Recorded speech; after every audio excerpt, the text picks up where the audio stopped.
Welcome to the Jamal Thomas Morning Show. Let me make sure everything is good. Yes, good. All right. I'm glad you guys are doing all right this morning. At least, at the very least, I hope you guys are doing all right this morning. Um, Interesting morning. Interesting morning. There's a lot taking place in regards to NATO and some of the comments that Donald Trump is making. And I kind of want to give a brief comment on that before I get started. Can you guys hear me okay? Is there any weirdness? I pushed the mic back. Someone was complaining that the mic was too hot. I'm trying to get it into a better position. Everybody can hear it. No issues, no issues. The world is great. The world is great. We're good. We're good. We're good. I know there's a slight delay, so I'm going to give that delay a few moments to come into fruition. Good. Excellent. Donald Trump, let me start it here. If you remember, when the campaign first started, the 12-day war, Donald Trump came across as if he had dementia. Brutal, acute, overwhelming dementia. Schizophrenic, even. And the reason, and you could see many of the people responding like, what is wrong with this guy? Why is he acting this way? This seems very bizarre. And the reason they were saying that is because he was effectively saying stuff, in one sense, we didn't know anything about it. We want to have plausible deniability. And then when it was going well, chest thumping about how great it was, how Israel, we told you that you should have signed the deal and all of this other stuff. Basically, you're saying two different things. Then when Iran starts coming into fruition, into their own, and Tel Aviv starts getting hit, Haifa starts getting hit, many of the other areas start getting hit, lights start going out. Then Donald Trump flipped, gets worried about U.S. ships in the region and says, we didn't know anything about this, but you better not touch our ships. Okay, dude, you're already complicit. We already knew you were complicit. The Israelis had already outed you in the very beginning, meaning they weren't going to allow you to separate yourself from them. You were instrumental to the attack. This notion of lulling them into a false sense of security and then attacking, it was clear that was the case. It's very clear that was the case. All right. And so people look at that and they're like, what is wrong with him? Why is he acting this way? Then you get reporting out that the Israelis are begging for ceasefire. They need to bring it to a close. Now, the reason they needed to bring it to a close is because their financial house was not in order. Just like the other iteration of the Nazis, they go rummaging through the Soviet Union, but in this case, they go rummaging through Iran. They believe that the whole edifice is going to fall apart. And so they unleashed all of their capabilities, internal strife, external attacks, decapitation attacks, et cetera, under this belief that Iran was going to somehow just collapse. When Iran didn't collapse and they ended up in a conflict of attrition, okay, now they're in a conflict that they can't necessarily extricate themselves from. They can't assert dominance, and their cities are getting destroyed, and they're running out of money. Think about the interceptors that you're firing. Think of how many you're firing. Think of how many you're firing at drones, even with America topping you off and giving you all of the equipment and everything else that you need. That stuff is expensive. Think of all the buildings you need to build. Think of all the orders that are going to come in for the things that were destroyed. You got to pay for that. And so there were reports that it was something like 60 billion shekels that they wanted just to the end of the year. We're talking about 12 days that costs, 20, 30 billion shekels. That's an astonishing amount of money, right? Don't take my word for it. If you look at Israeli media, they kind of bring this stuff up. Right here. This is Israeli Times talking about Israel sending, I'm not going to say envoys indicative of people, but basically sending treaties saying, hey, we want to bring this to a close. Israel has sent messages to Iran that Jerusalem is aiming for an air and missile war between the two sides to end in the coming days. Right here. Well, I want to get to that part in a second. But basically, hey, we need to stop this. We need to stop this. Even messages from Ben Gvir, where the people were talking to Ben Gvir, they was like, how the hell What in the hell? What the F? And Ben Gvir was like, we had no idea that Iranian military capability was as sufficient and sophisticated as it was. So you thought that they were weaker than what they actually were. You did not think you were going to get embroiled into a longer war. You did not want to get into a war of attrition. And more to the point, you thought you could overthrow the government in a short, blunt attack. None of it worked. I would wager to you that what they told Donald Trump was, we believe Israel can do it. And we can pretend like our hands are not on it. And then when Israel couldn't do it, okay, then you have a problem. Your proxy is ass out. It's ass out. You need a ceasefire. So what does Trump do? What does Trump do? Trump, out the blue, goes for a theatrical missile strike. Now, he does give a heads up that he's doing this. And clearly, at the point where you've been threatening certain bases, they moved the material out those bases. So the material had already been moved from those bases into those facilities. The point I'm trying to make with, though, is that Trump does, by what all measure, is calling a theatrical attack. Even U.S. intelligence is pointing out that you might have pushed them out for a few months, but you did not fundamentally destroy, obliterate, end their nuclear enrichment capacity. You're lying.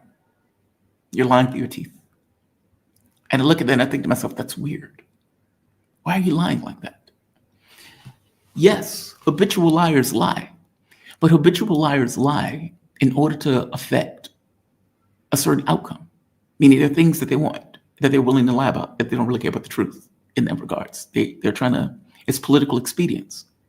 But that's a weird bit of political expedience. I could show you video of the Israelis on TV saying, look, this is going to come to bite us in the ass. We know that those facilities haven't been destroyed. Trump is lying.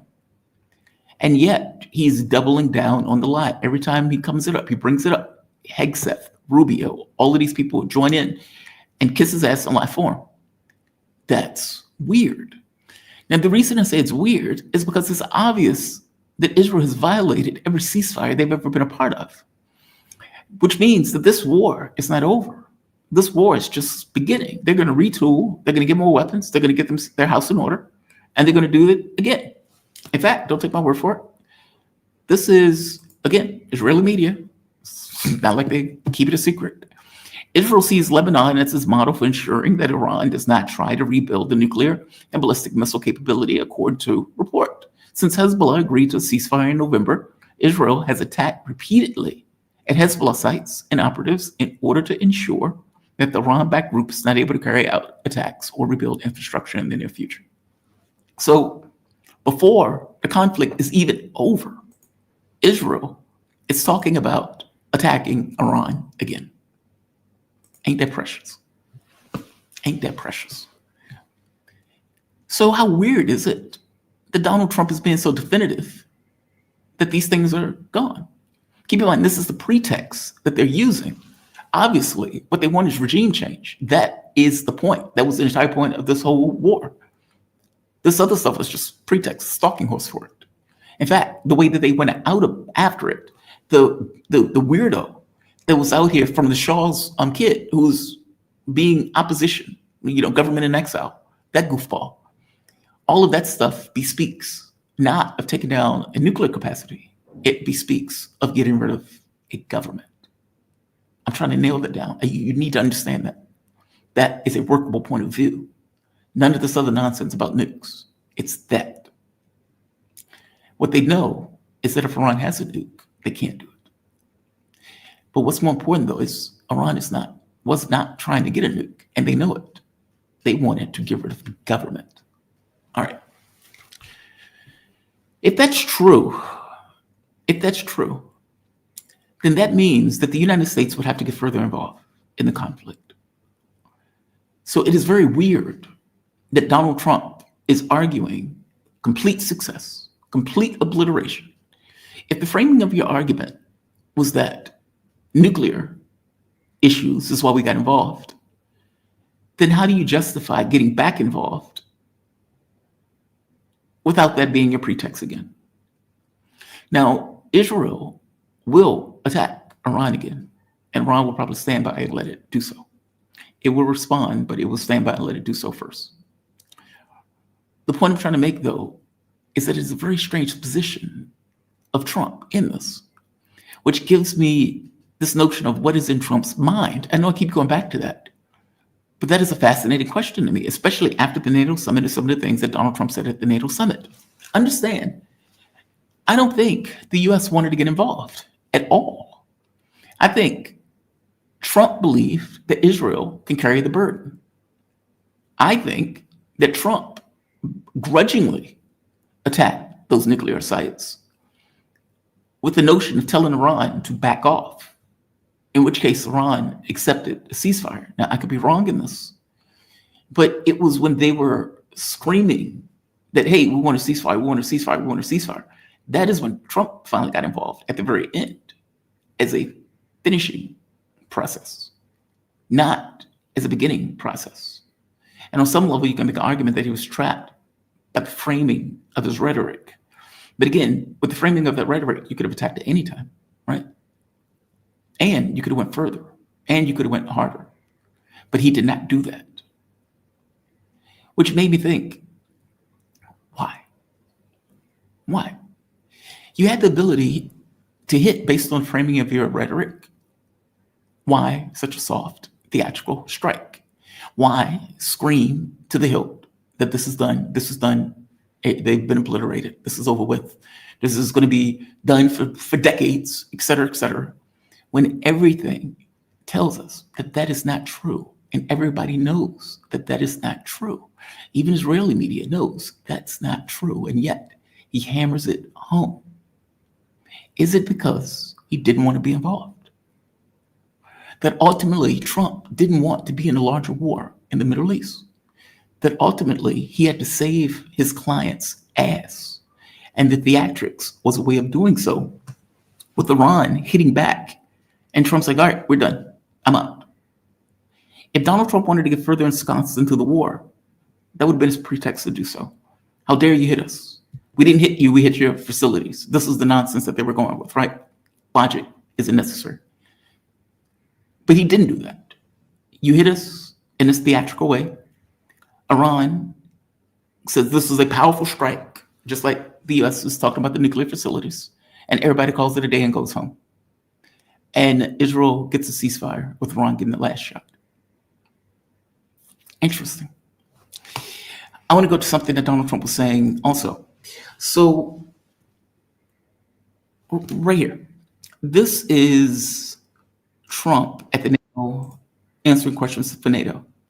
And again, he's being very definitive, which is fascinating, because what happens if this sparks off in another 2 weeks, a month, 2 months, 3 months, 1 year? You're still president, unless you drop dead in office, but you're still president. People are going to bring these clips back up and say, hey, didn't you just say this was over with? So this is Trump. Listen to what he says here. You just said you believe the conflict between Israel and Iran is over. What makes you so confident it is? And what do you do if it isn't? Because I dealt with both, and they're both tired, exhausted. They fought very, very hard and very viciously, very violently. And they were both satisfied to go home and get out. And can it start again? I guess someday it can. It could maybe start soon. I think the war ended actually when we hit the various nuclear sites with the planes. I think Israel's going to get back to doing what they do, and I think that Iran's going to get back. You know, Iran has a huge advantage. They have great oil, and they can do things. I don't see them getting back involved in the nuclear business anymore. I think they've had it. They've been at it for 20 years, and I don't see that happen. All right, so Iran has been at it for 20 years, and you would think that if somebody has been at it for 20 years, they could actually build a bomb if that's what they were trying to do, but put that to the side. But I don't see them getting back at it. I don't see them doing it. I can tell you the reporting coming out of Iran is that they're not stopping enrichment. Now, if somebody gave Trump a newspaper, he could have seen that. But as they point out, enrichment is our right. We're a sovereign country. Our facilities are not destroyed damaged? Yes. Destroyed? No. The materials that were in of necessity had been moved. So no, not happening. And as I pointed out for Israel, Israel had already pointed out, we're going to be doing strikes. Do you honestly think that Iran is going to allow Israel to do strikes without responding to those strikes? Do you really believe that? So how on earth is Trump making these definitive statements? This is what I mean when this comes across schizophrenic. It comes across as just a lack of knowing either what is taking place or Trump really doesn't want to get involved. And Trump ultimately felt like he had to get involved to save his client, which is what I think it is. Meaning, regardless of what U.S. policy is, I understand that U.S. policy is regime change. They want to overthrow the government of Iran. They don't want to have this massive fight where Iran may take down, send 50,000 body bags back home. But ultimately, they wanted an overthrow of government. The U.S. wanted that overthrow on the cheap, meaning without our hands on it in a direct sense. They wanted Israel to be able to carry the burden. Israel wasn't able to do it. And so now Trump is trying to seemingly bang this into the ground like this is over with, this is done, I'm finished, we're out, I'm not getting back involved, etc.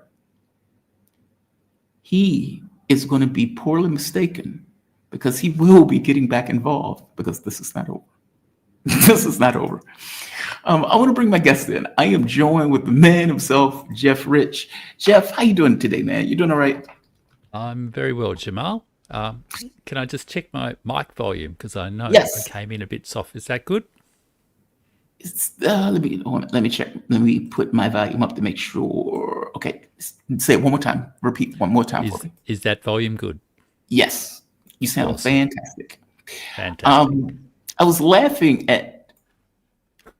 Let me get your take on that before we get into the NATO stuff. And I guess it is related to NATO because he's at the NATO conference. I have a hypothesis, and I want to bounce that off of you because I want your take on it. You're a student of history. Oh, by the way, just so the audience will know who you are, I brought you in and just start talking.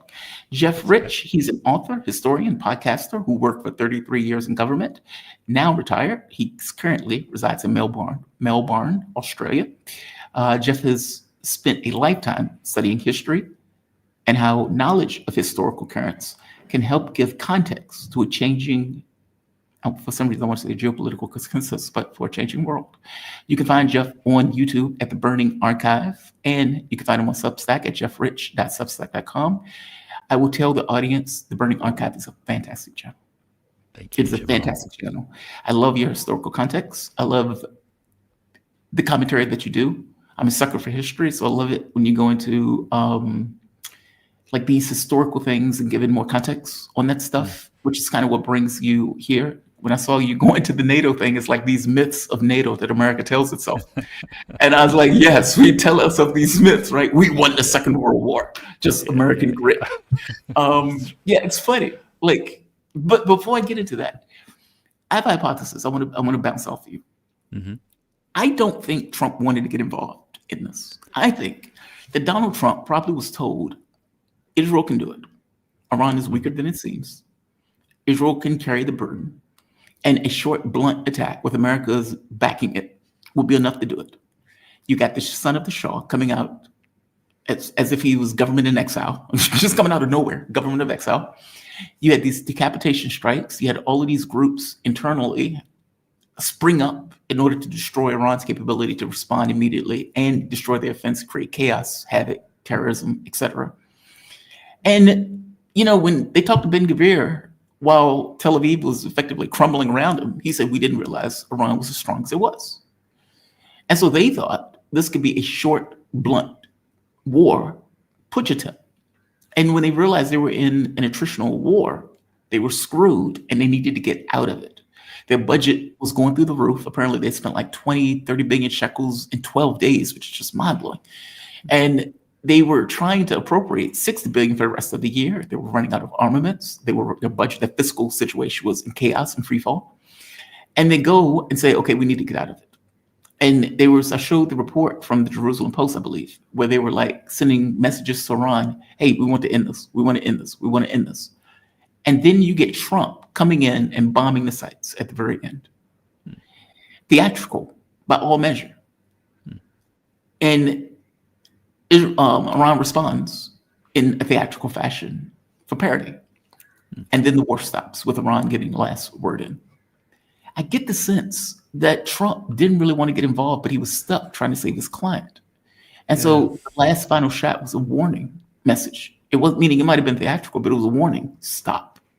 Stop now. Israel needs to stop. It's going to go belly up. Give me your take on this. Well, I think you are right about the theatrics of the final strike. Although you wonder whether Trump has really been, kind of fully briefed on that strike, or whether it really did achieve its aims. Oh, you think he fully believes it? Well, because he's been doubling down, tripling the down. way he's reacted, like quite, angrily to journalists who question it. So Trump would not have conceived or devised or developed any of these plans. These were all complex strategic plans that have been prepared for years and have been executed at this moment, and Trump would have said, yeah, let's do it. And his advisors would have sold it to him in a way to get him to do it, I would have thought. And I'm sure part of selling it to Trump would have been, this will be easy, we're the mighty USA, we're the greatest, all that kind of thing. And, we'll do it in a couple of days. The regime will be changed and you will have your glorious victory that you want to have. You might even get it for your military parade for your birthday. It's a curious timing, really, wasn't it?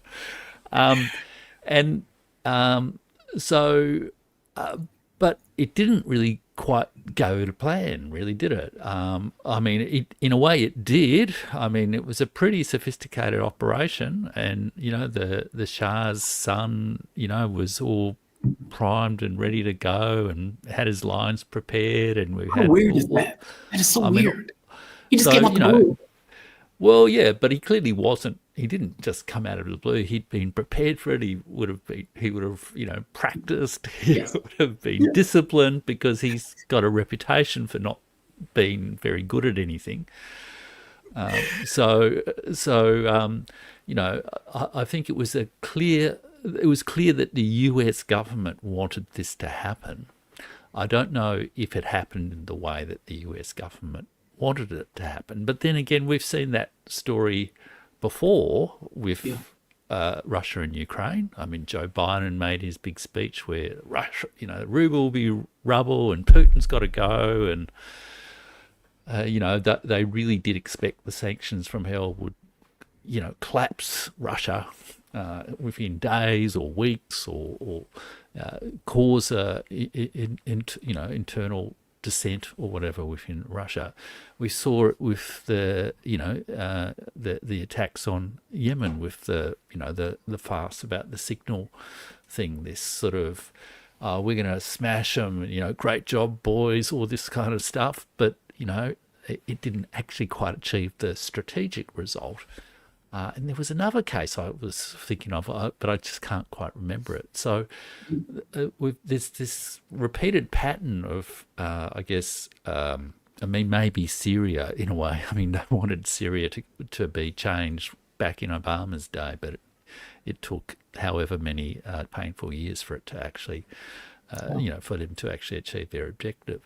So this repeated pattern of the US perhaps overestimating its power, underestimating the resistance of its enemy, and also having a sense of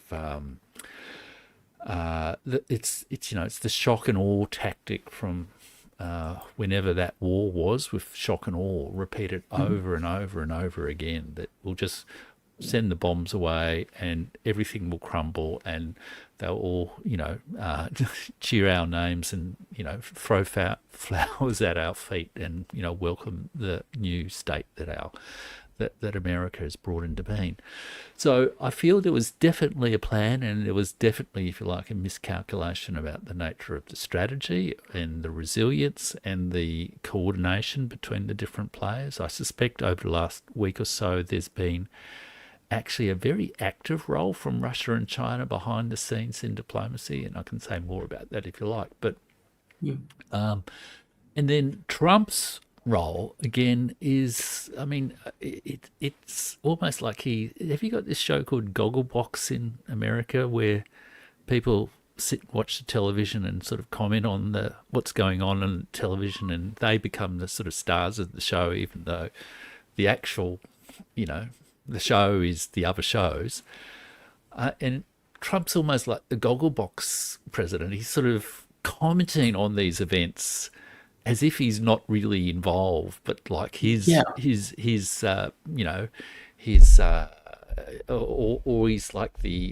like his role on a reality TV show. He's sort of calling the shots and being the big guy and being in charge.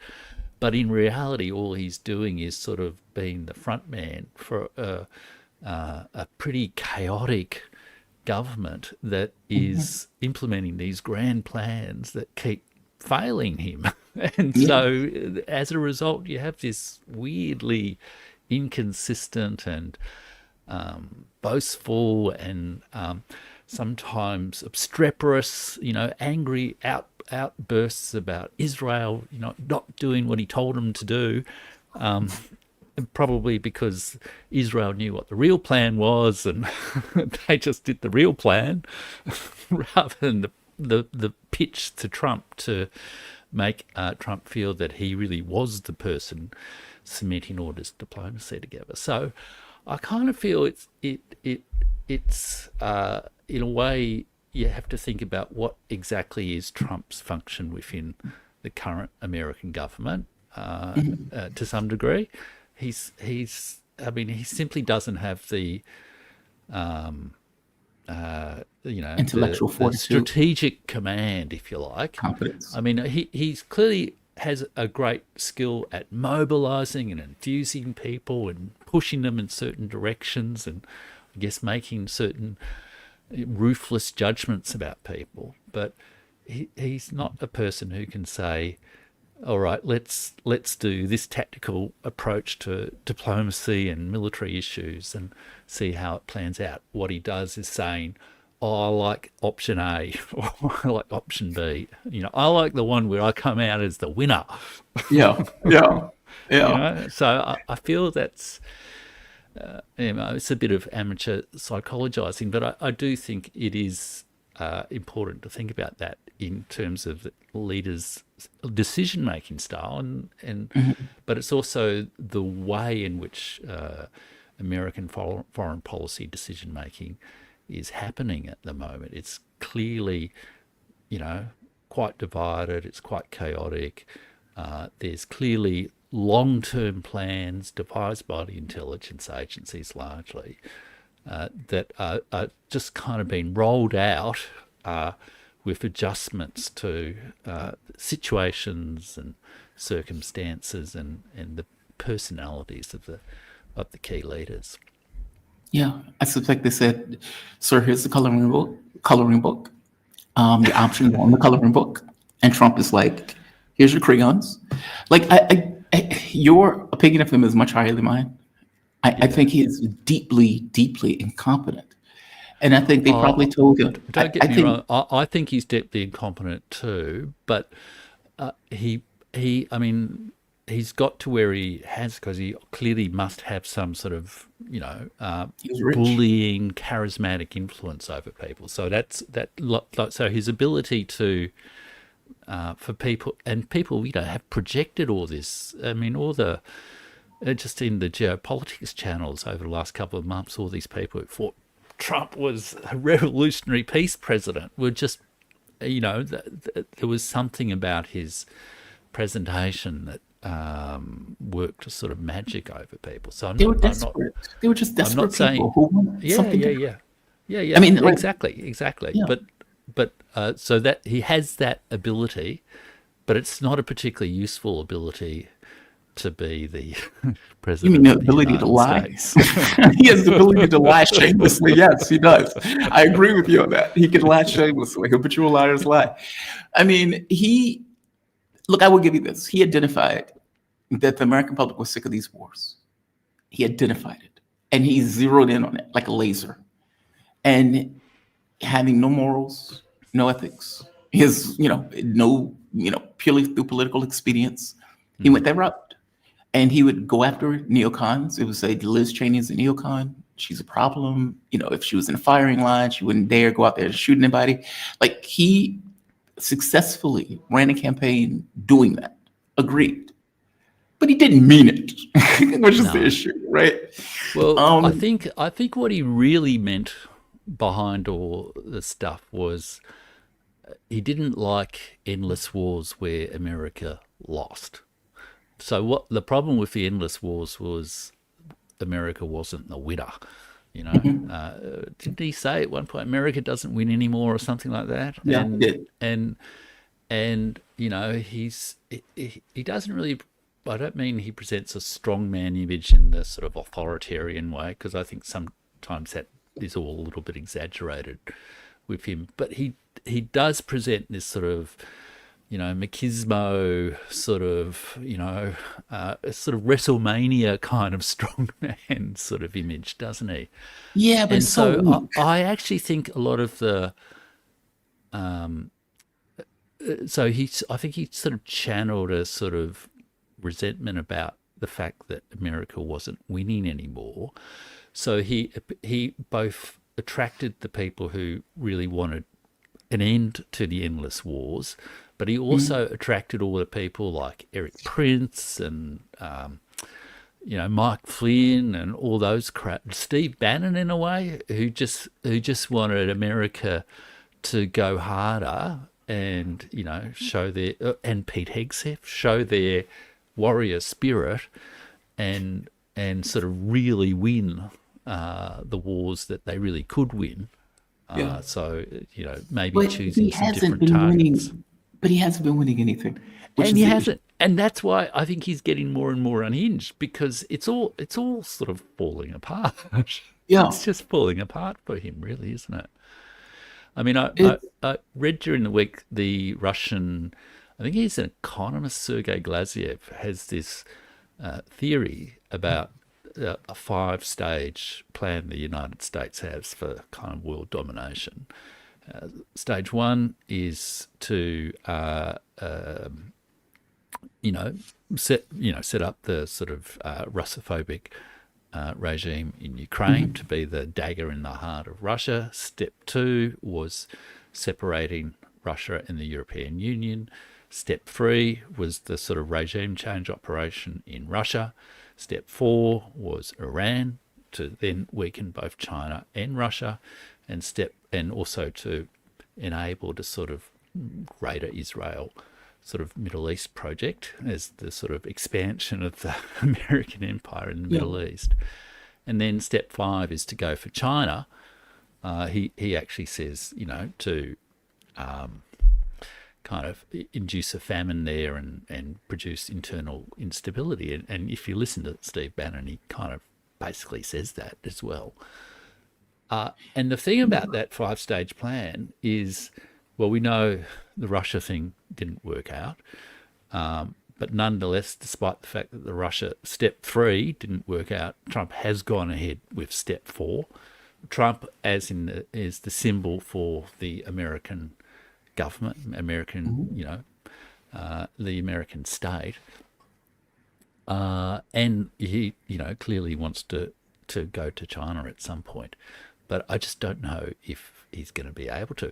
And even if you go back to step 1 and step 2, I mean, step 1 kind of worked out, but they also ended up with this weird regime that, has lots of banderites and started having a civil war against its own population, became a bit of an embarrassment, a corrupt embarrassment, and then the whole sort of, Trump, Russiagate sort of thing happened, and it became all very complicated.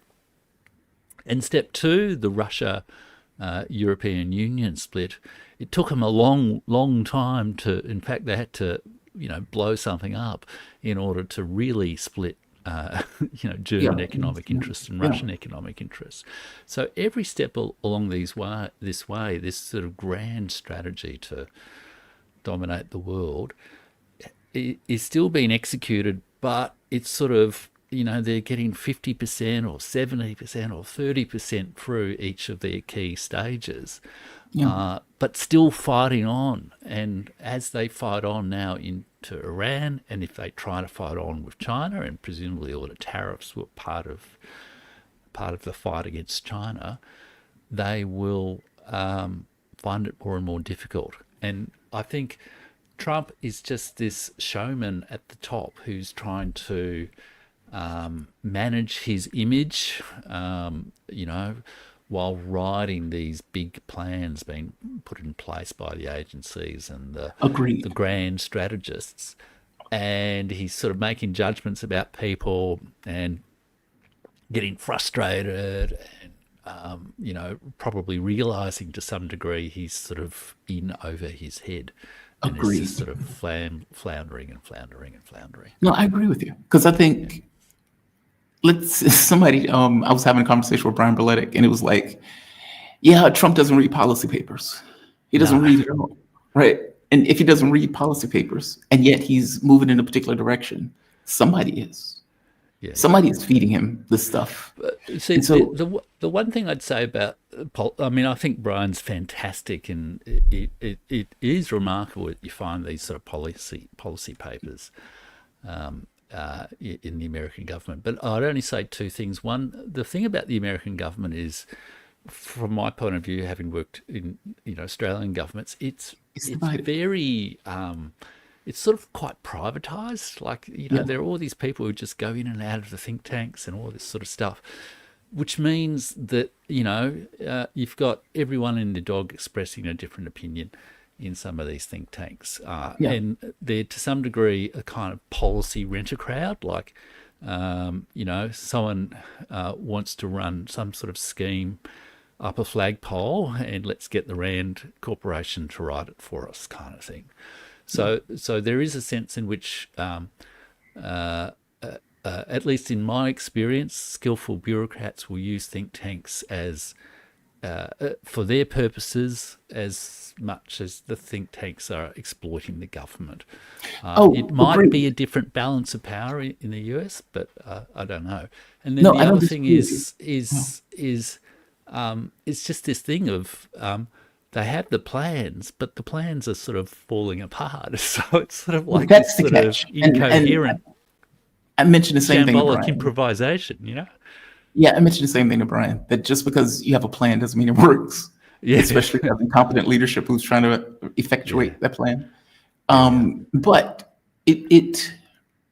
they clearly seem to be moving in a direction. Like, meaning regardless of who's running up a flagpole, they are moving in a particular direction. And that is true with Russia, that is true with Iran, that is true with China, meaning they have delineated China, Russia, and Iran as being this kind of fulcrum to the larger multipolar world that they need to stop. And they have everything that they've been doing, whether it's been unconscious, whether it's been because of a policy document, whatever, they have taken every shot that they could potentially take with them. And so I would agree with you that they do want to pivot to China. They just keep getting bogged down.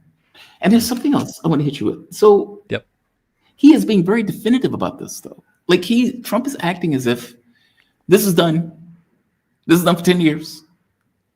And he lets it slip a little bit where he's like, well, could start back tomorrow, could start back in a week, but it's done. I think it's done. The nuclear facilities are gone. Okay, that's clearly absurd. This war is not over with. Israel is just retooling. They never attended to a ceasefire agreement. And like, as I pointed out from the Jerusalem Post, they were very clear that they were not going to attend to a ceasefire, meaning before they even got to ceasefire, they were talking about violating the ceasefire. What the hell is going on? Like, so how could he not know that? Is it just he's not told? Well, I mean, you're in government. with any minister in government, there's always this challenge of, like, there is so much information that they're nominally responsible for. And if you think about the President of the United States believing that they're running the world, as both Joe Biden and Donald Trump have believed or said they believed, you know, the amount of information and plans and strategies and issues that are actually occurring on a day-to-day basis are absolutely enormous. And for a very highly competent minister, like I interviewed Gareth Evans, the former Australian foreign minister, recently on the channel, and like he would go through, you know, hundreds and hundreds of pages of briefing every day. Donald Trump doesn't do that. So it gets channeled down into some kind of briefing. And by all accounts, Donald Trump, you know, allows JD Vance to brief him on the intelligence briefing. So he's sort of allowing his trusted barons, if you like, to sort of tell him what really matters on things. So it may well be he simply doesn't fully grasp issues. And you do wonder whether there's also just a kind of a cognitive overload to some degree. Like, you know, he's nearly 80. It's not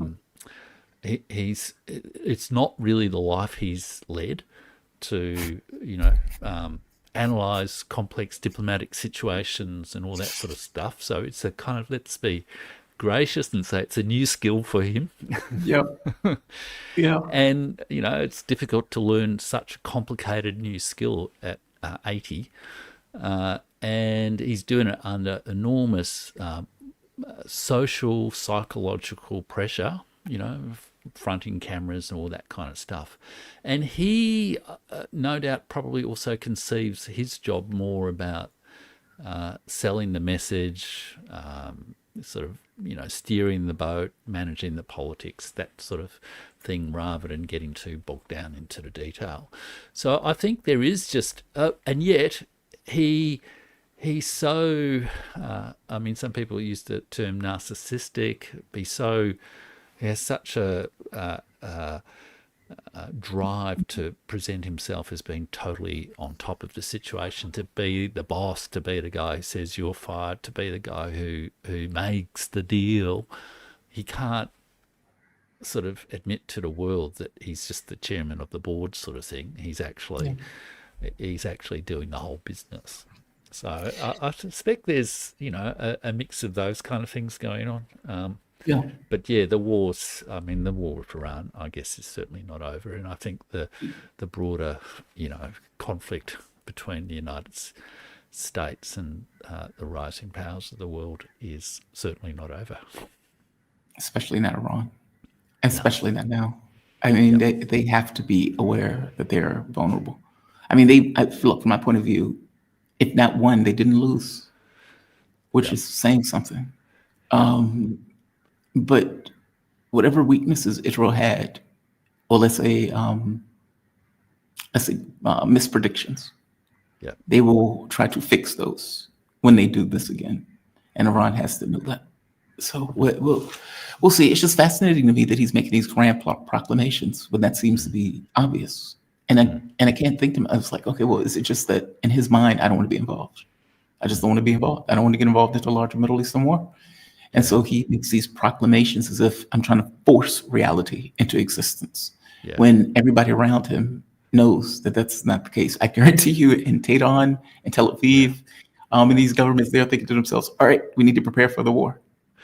You see, and I think he hasn't really been in charge of the diplomacy, or I don't think really America's actually been in charge of the diplomacy over for all the noise that Trump has made. But when you think about it, over the last 1 week or 2 weeks, we've had total surrender, total ceasefire, you know, bomb the hell out of you, there's more bombs coming. I mean, who knows? What did you drink this morning?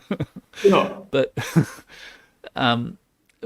I think last time I was on, I think I'd mentioned that there was a press report that had just come through that had said Putin and Xi spoken, and it was some weird thing about, communications and all that sort of stuff. Yeah. And yesterday I checked the Chinese Foreign Ministry, and they had the full readout of the Xi Putin call from did that they? day. Yeah. Interesting. And it was basically 4 points, which I think, which were essentially the 4 points that were put by Russia, China, and Pakistan in the Security Council resolution on Monday. I think that was when that debate was happening. And the number one thing was an immediate ceasefire, civilian protection, and then I think some issues around nuclear stuff and something else. I can't quite remember what it was. So I suspect there's actually been an awful lot of unpublicised Behind the scenes. diplomacy from China, Russia, and potentially others over the last week or two that have helped create the conditions for this ceasefire. And Trump has been the sort of, the wood in the ocean bobbing away on the waves, while the broader diplomatic forces are potentially put it in place. It's just it's just speculation on my part. Yeah. And there's clearly also, I guess, perhaps some sort of coordination between the militaries as well. But it's a quite surprising turn of events, really, isn't it? Like, we were sort of, everyone was worried about a catastrophic scenario, and then all of a sudden there's this sort of, is that all there is to this war? So, yes and no. I mean, Yeah. for one, I didn't think Iran was as weak as people, that's many people thought they were. I thought to myself, I was like, just because they don't want to fight doesn't mean that they can't fight. Like, just because they keep saying, back off, leave us alone. I get it. Sociopaths think that if you're not willing to kill somebody, that you're immediately weak, right? But they kept saying, back off, leave us alone, leave us sacrifices. They just weren't interested in the war. And what rational, sane human being that doesn't want their country's bombed would be? Yeah. Like, so I get where they're coming from with this. I guess my audience has been screaming at me because I've been a bit of angst has been pushing me to be more critical of Iran on this. Appeasement hasn't worked. And it's almost like every step towards appeasement has only brought about the thing that you didn't want, which is war. Whether that was with Minsk and Russia, where Russia is like, they're doing agreements, and the West doesn't believe in them at all, don't care. They say, yeah, we lied, you gave us time to build up a military. Or with this, where every step of the way, they would do True Promise 1, and it would be theatrical, purely theatrical. True Promise 2, and they'd stop. Israel would hit them, and they just wouldn't respond. And it's like, dude, what are you doing? Like, the thing that you're communicating to them is that you're incapable of responding. And I get people make the argument with Israel's nukes. If that's the case, then you should sign whatever document Trump gives you, because that's always going to be true. And so it's like, there's a question of whether or not they should have kept going with the ceasefire. I strongly believe, though, that the reason they stopped wasn't entirely because they wanted to stop. It was because Donald Trump attacked those bases, which is kind of a threat. Yeah. Meaning, in the same way that True Promise 2 was a threat, that, look, we will escalate. If you keep messing with us, if you back us into a corner, we will respond. I think that's what Trump was doing in his theatrics. Stop. Our client is getting damaged. This is, this goes beyond the damage that we want to take place with our client. What back channel negotiations do you think were taking place? I'm curious. Well, I mean, when Putin did his sort of press conference at SPIEF, at the St. Petersburg International Economic Forum, he said that he felt, negotiations hadn't been exhausted and there were potential solutions to the sort of Iranian issue and the nuclear issue. Right. So, I saw a report just the other day, or just earlier this evening, that Stephen Witkoff had said that some sort of sanctions on Iran had been lifted, like the day after the ceasefire. Well, I can show you that clip if China you want to oil. see it, by the way.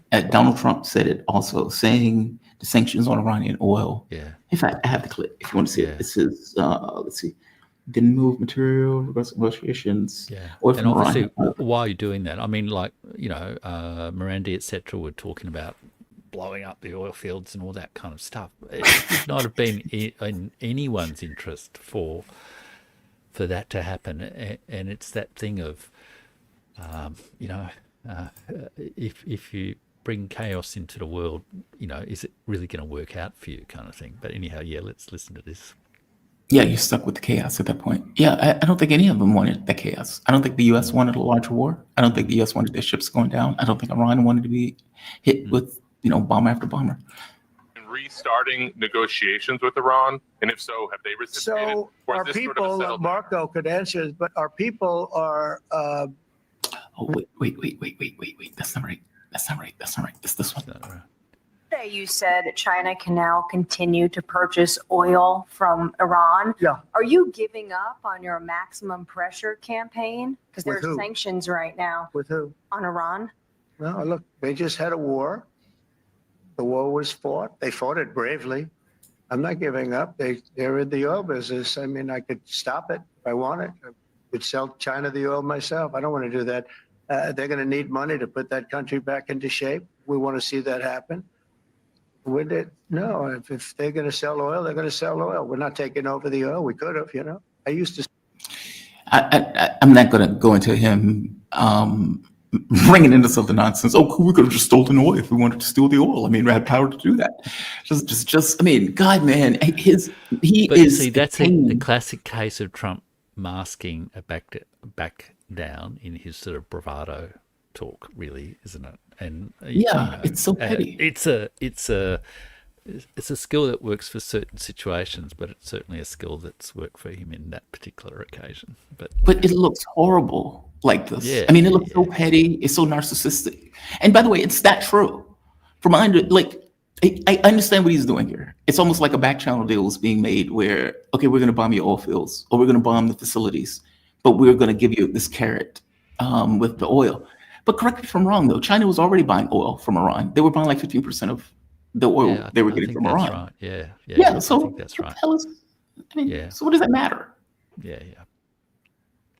Don't know. But yeah, I feel there are probably things that have happened there, but it's also maybe just, I mean, by all accounts, Israel was clearly very worried about the damage. It's clearly had a big impact on morale. I've heard from a range of people privately referring to, many Israelis leaving Israel, moving to Europe and all that sort of stuff. So the strains on Israelis, Netanyahu's son was beaten up and all this sort of thing. So the strains within Israel must be great. One wonders whether, I wonder whether the regime change will end up happening in Israel before it happens in Iran. But That's a good. who knows? One question. doesn't really want to wish too many regime changes on anyone. I want to get to NATO for a bit. I got to get to NATO before I let you go, because your video, again, the Burning Archive is a fantastic channel. I don't say that often. I don't give, just not entirely true. I guess I do give people channels compliments. I mean it in this case. I actually remember it. So this is, where is it? Mark Rutt. And I keep thinking to myself, how are they not humiliated by this? Like this behavior. Rutt calling Trump daddy. And they brought it up to Trump, and Trump was like, oh, he said it in a very loving way or something like that. It's a grown man calling another grown man daddy. And I want to get your take on this in the context of the myths of NATO, in the context of the US, because we're told where Europe wants us, we're protecting Europe, we're defending Europe. Europe needs us there to defend Europe. This is what we were effectively told about NATO. That's why Trump can go and say, well, we want 5%. As if we're doing you a favor. When you make this kind of argument of it's the other way around. And there was another woman, I think it was it either Italy? I think it was Italy, where they made a very similar argument that NATO's time has come that this is used as an American power projection device, as opposed to something that's defending Europe. It's making us less safe, not more safe. It is time for it to go. And yet Trump is standing there. We need 5%. We need 5%. I'm fascinated by that, and I want to get your take on that. But let me go to the daddy comment, because I find the daddy comment to just be atrocious. I didn't call him daddy. What I said is that sometimes in Europe, I hear sometimes countries saying, hey, Mark, will the US stay with us? And I said, that sounds a little bit like a small child asking his daddy, hey, are you still staying with the family? So in that sense, I use daddy, not that I was calling President Trump daddy. If I remember correctly, he said something like "Daddy, don't leave us" or something to that effect. I could correct me if I'm wrong. I thought he said like "Daddy, don't leave us" or something. And look, to be fair, within American, geopolitical, like Chas Freeman, Yes. quite a lot of those sort of people still have this, let's call it a trope, that Europe would just fight amongst themselves if America wasn't there, being the big daddy who would protect things. So, and then the whole, JD Vance and Pete Hegseth thing of you guys, which has been a theme really articulated by the Kagans and lots of American commentators, that Europe's this sort of welfare dependent, lazy effete sort of crowd of bureaucrats who aren't prepared to sort of get out on the rifle range and do manly tasks to defend themselves, and they're totally dependent on the USA.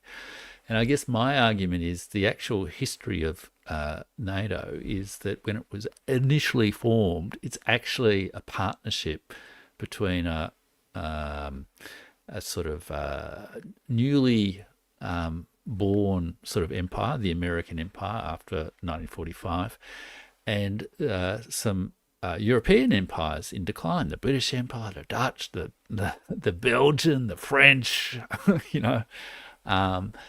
and America was fearful of the Soviet Union in the late 1940s.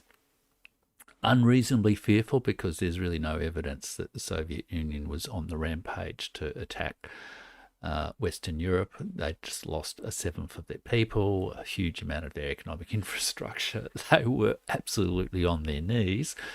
They certainly were controlling parts of Eastern Europe as a buffer against Germany and didn't want Germany remilitarized, but they weren't planning to invade Europe. It was, as much as anything, the sort of anti-communist crusade of America. And so, but America couldn't do it on its own, so it needed to get the European empires to support it.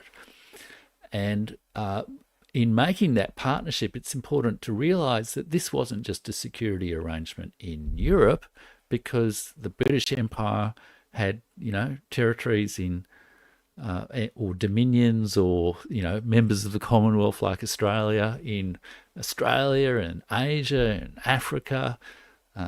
It lost India in 1947, but it still had lots of places around the world. The same with the French. The French still have a colony in the Pacific, New Caledonia, and of course, have really only sort of recently lost some of their sort of kind of neo-colonial colonies in Africa. So it's a partnership of empires. And I think what develops over time is there's actually a lot of tension between Europe and the United States over how much gets spent, but also on what the priorities should be as well. And, whether Europe actually wants to sort of repair relationships with its traditional other half of Eastern Europe, rather than just be totally dependent on the United States. And over time, I think America actually becomes dependent on Europe as a sort of offensive forward base. It has astonishing amounts of soldiers still in Europe. It has the military bases. It couldn't do a lot of the things it's done in the Middle East without some of that forward base projection. The big German base Ramstein or whatever apparently has been crucial to a lot of the operations in the endless Middle East wars, and presumably even today. It's in Australia, the Pine Gap base, which is based in Central Australia, but Australia has no operational control over, totally run by the US as part of its overseas empire, has reportedly, no one really knows and no one's really told, had a significant role in some of the missions over Iran and Yemen and Israel, Palestine, and even perhaps into Russia. So, it's like this huge, big sort of satellite sort of surveillance sort of base. So I think actually rather than NATO being dependent on America, or Europe being dependent on America, America's dependent on Europe as its offensive partner. And in doing so, it's totally distorted Europe's sort of defense priorities and security priorities.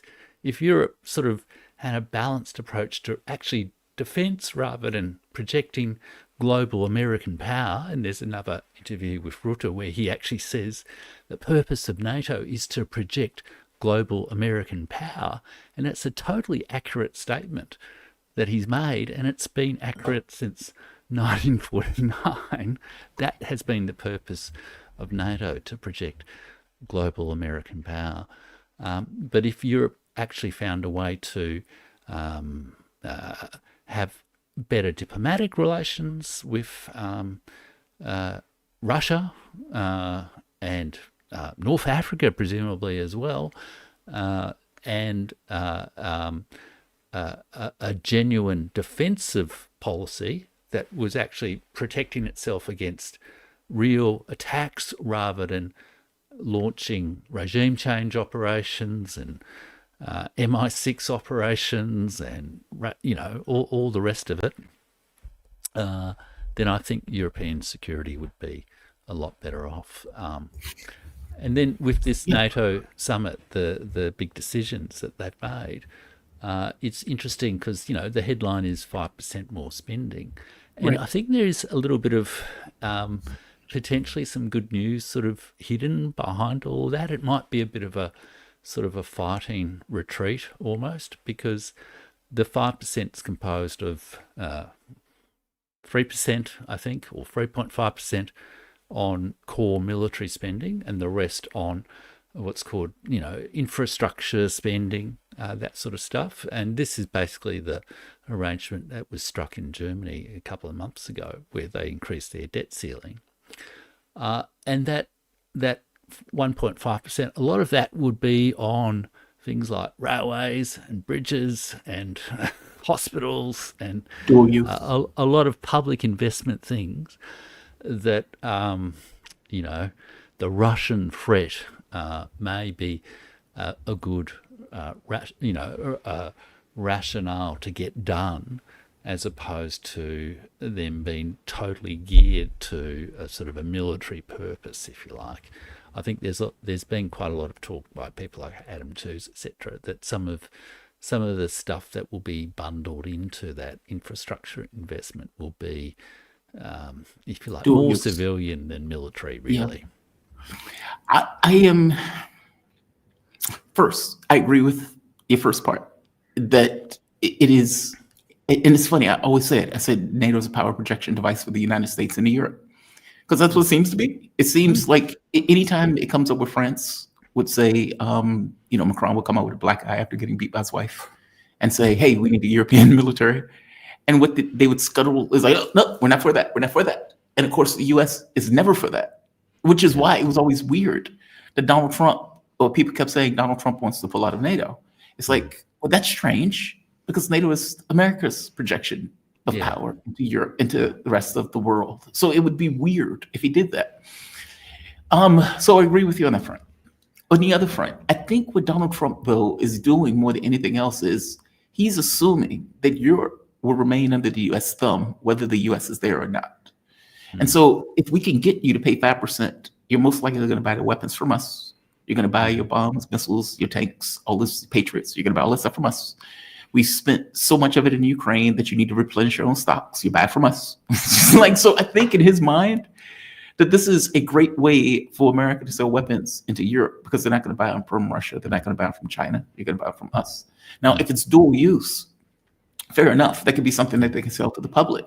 But correct me if I'm wrong. They haven't even been hitting the 2%, let alone 5%. No, that's right. That's right. And I mean, some are doing better than others. But see, if I were a crafty European bureaucrat faced with this situation, I would say to America, oh, of course we're going to spend 5%.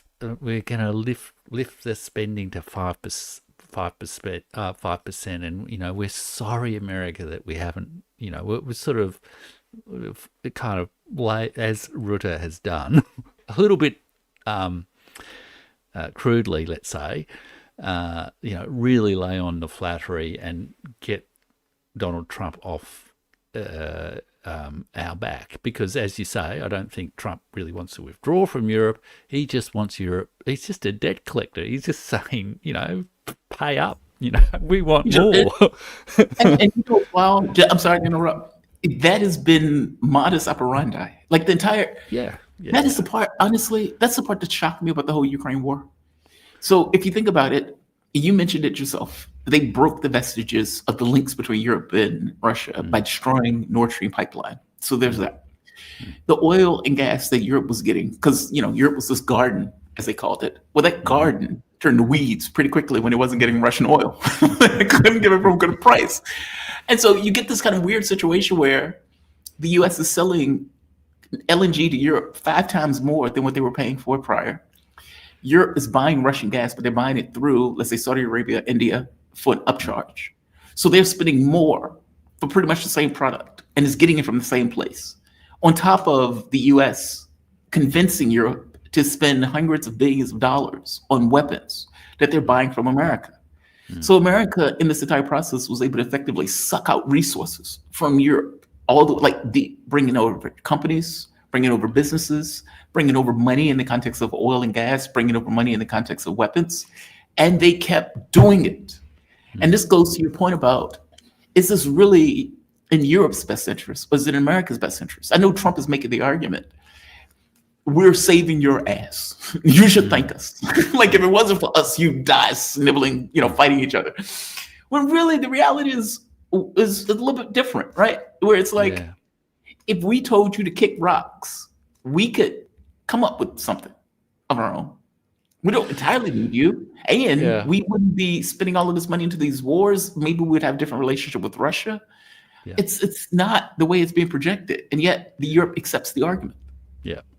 And I think part of the problem for Europe is, NATO, they've effectively outsourced their defence and foreign policy to NATO rather than to their political union, the European Union, which means there's this struggle within the political decision makers of Europe around, are they loyal to the American defence and foreign policy, or are they loyal to whatever European domestic, social and potential foreign policies they could pursue? And there's clearly a body of opinion emerging in Europe. Spain is an example, which is saying, enough with this crap, let's look after Europe, and, even contemplating leaving NATO. Certainly Spain has objected to increasing the 5% spending target. But if I were the crafty European bureaucrat, I would say, okay, we'll agree to the 5% target, okay, but there's a 10-year time horizon on it, which is well past Donald Trump's tenure in office. And and look, we're not entirely sure how much progress we'll make over the next 2 years, but we'll do our best. And we'll break the 5% target into 2 bits. One is the arms stuff and one is the infrastructure stuff. And look, Europe really needs better public investment right now because we've neglected it for too long. Our railways are run down and all this sort of stuff. So look, we're going to prioritise the spending on the investment stuff first, because that also takes a long time to build, blah, blah, blah, blah. We'll definitely get to the arms stuff. Absolutely promise you, Donald, we'll get to the arms stuff. And then I've also noted that they've also talked about, free trade discussions and all this sort of stuff, defence procurement policies and that kind of stuff. And so, look, we just want to make sure that we do our part in terms of improving Europe's capacity to contribute to defence production over time. And that means we have to develop our defence industry. So, look, we do want to spend the majority of this additional 3% money on arms on the European defence industries, Donald, or whoever your successor might be. And so it is possible that things might, over time, sort of work out better, assuming that there are crafty bureaucrats with a long-term vision still somewhere in Europe. But I'm pretty sure there will be some, even though they're probably getting crowded out by a lot of very sort of pro-Atlanticist voices at the moment. So I think that might be one way. And then just one other thing. I did notice Alexander Stubb, who's the Finnish president and a very strong Atlanticist guy. He said the three big outcomes of the NATO summit were that the 5% target. He said NATO is returning to its core mission, which is anti-Russia. He said, like back in 1949. Now, that's bad, I think, that there's this anti-Russia obsession.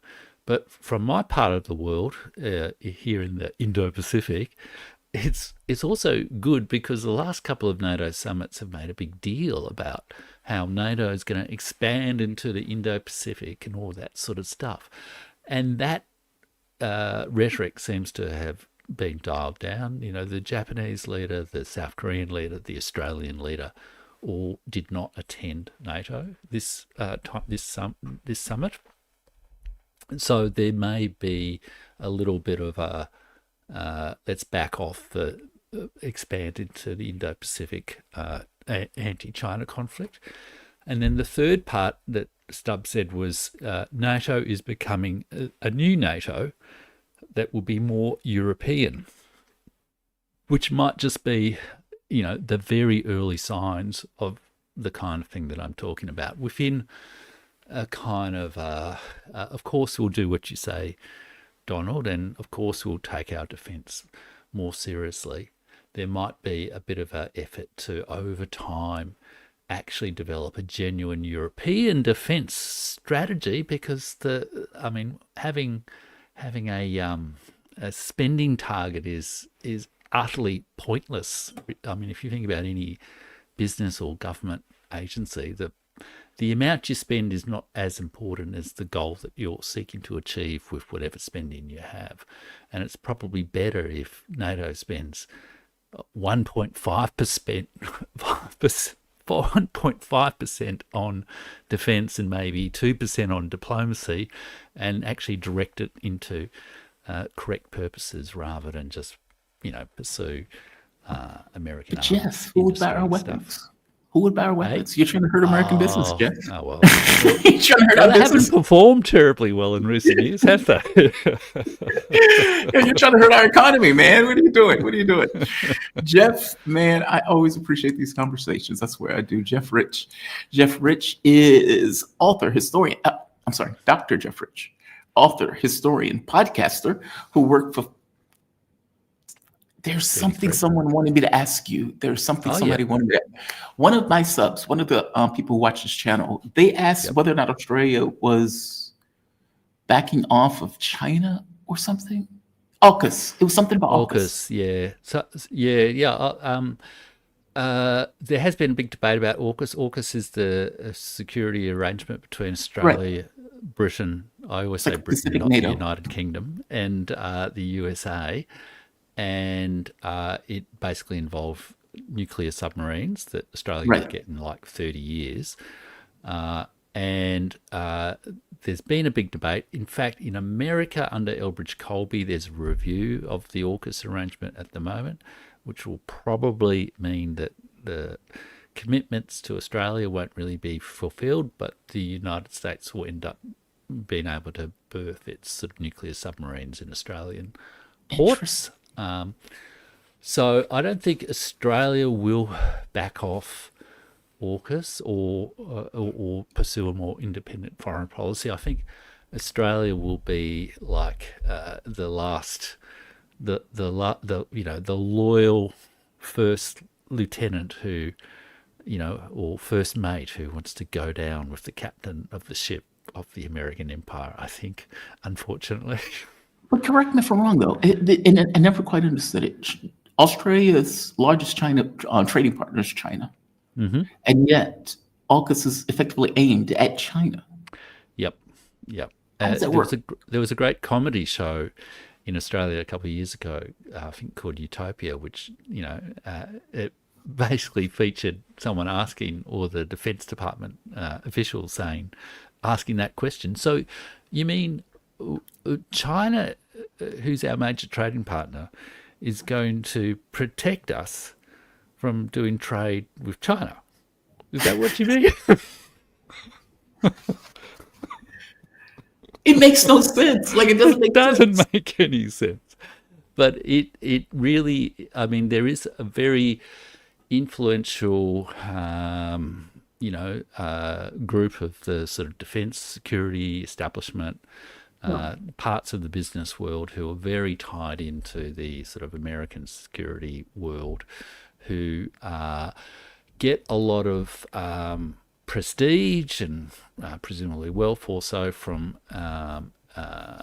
serving America well. Mm-hmm. Like I've heard some of the Australian bureaucrats who've been responsible for cybersecurity and all that sort of stuff boast about how wonderful it is that we're part of Five Eyes, and we're one of the best cyber warfare outfits in the world, and all this sort of crap. Yeah. So there's a lot of people who do have a lot of interests in this pretty aggressive positioning of Australia, and there are some people who have a very ideological predisposition who just hate communist China and all that sort of stuff, like there are in America. And so there are they're the ones who sort of lock us into this policy, even though general public opinion, a lot of people are saying, "Oh, I thought China was our friends because." It's like, why are we doing this? I've got a lot of Australian Chinese friends, it's sort of like, what's the point of this? So it's really quite tragic, and but unfortunately, Australia is just really at this point not effectively, I would say, a sovereign country, really. I mean, we basically do what the US wants us to do, at least in foreign policy and security matters, at least. Not so much the domestic policy stuff.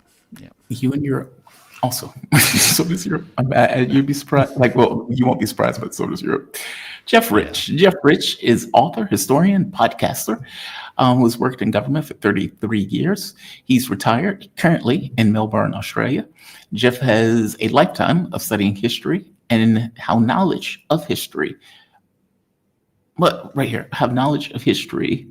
historical currents can help give context to a changing, for some reason I want to say geopolitical structure, but for a changing world. You can find Jeff on YouTube at The Burning Archive, and you can find him on Substack at jeffrich.substack.com. As I keep saying this, Jeff, you have a fantastic channel. I learned a lot from it. I really enjoy it, man. You be safe, okay? Thank you. You too. All Thanks, Jamal. Right. Thank you. Bye-bye. All right. We are waiting on Sabrina. I do not know where Sabrina is. Let me check with her, make sure she is still joining me, because I would love to have her. Okay, still coming on. In the meantime, there's another story I want to hit. So I hit this yesterday on my video, on the chess video, but I will hit it here also because it's just outrageous. It's intuitive, but outrageous nonetheless. So this is coming out of Harvard.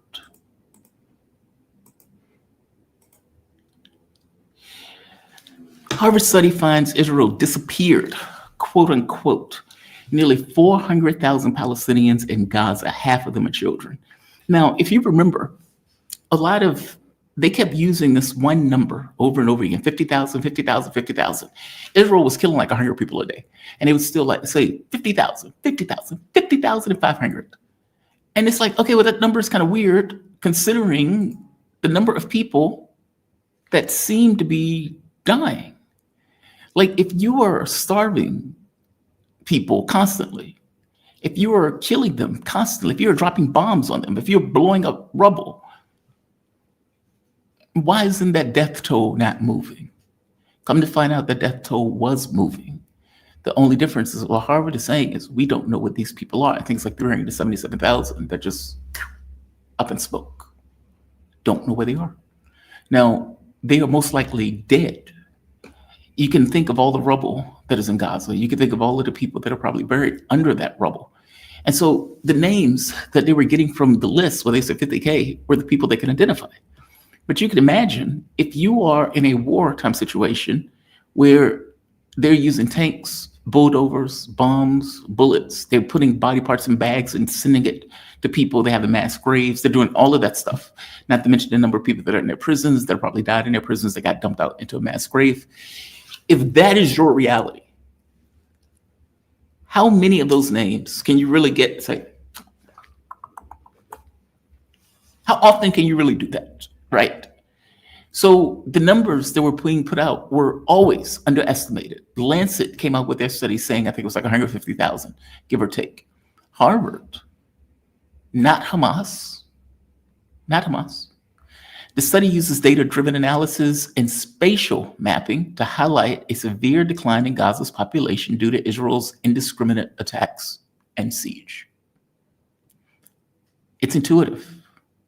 It's not shocking. It's intuitive. I even started using the number 200,000, and apparently I was lowballing at the 200,000 number.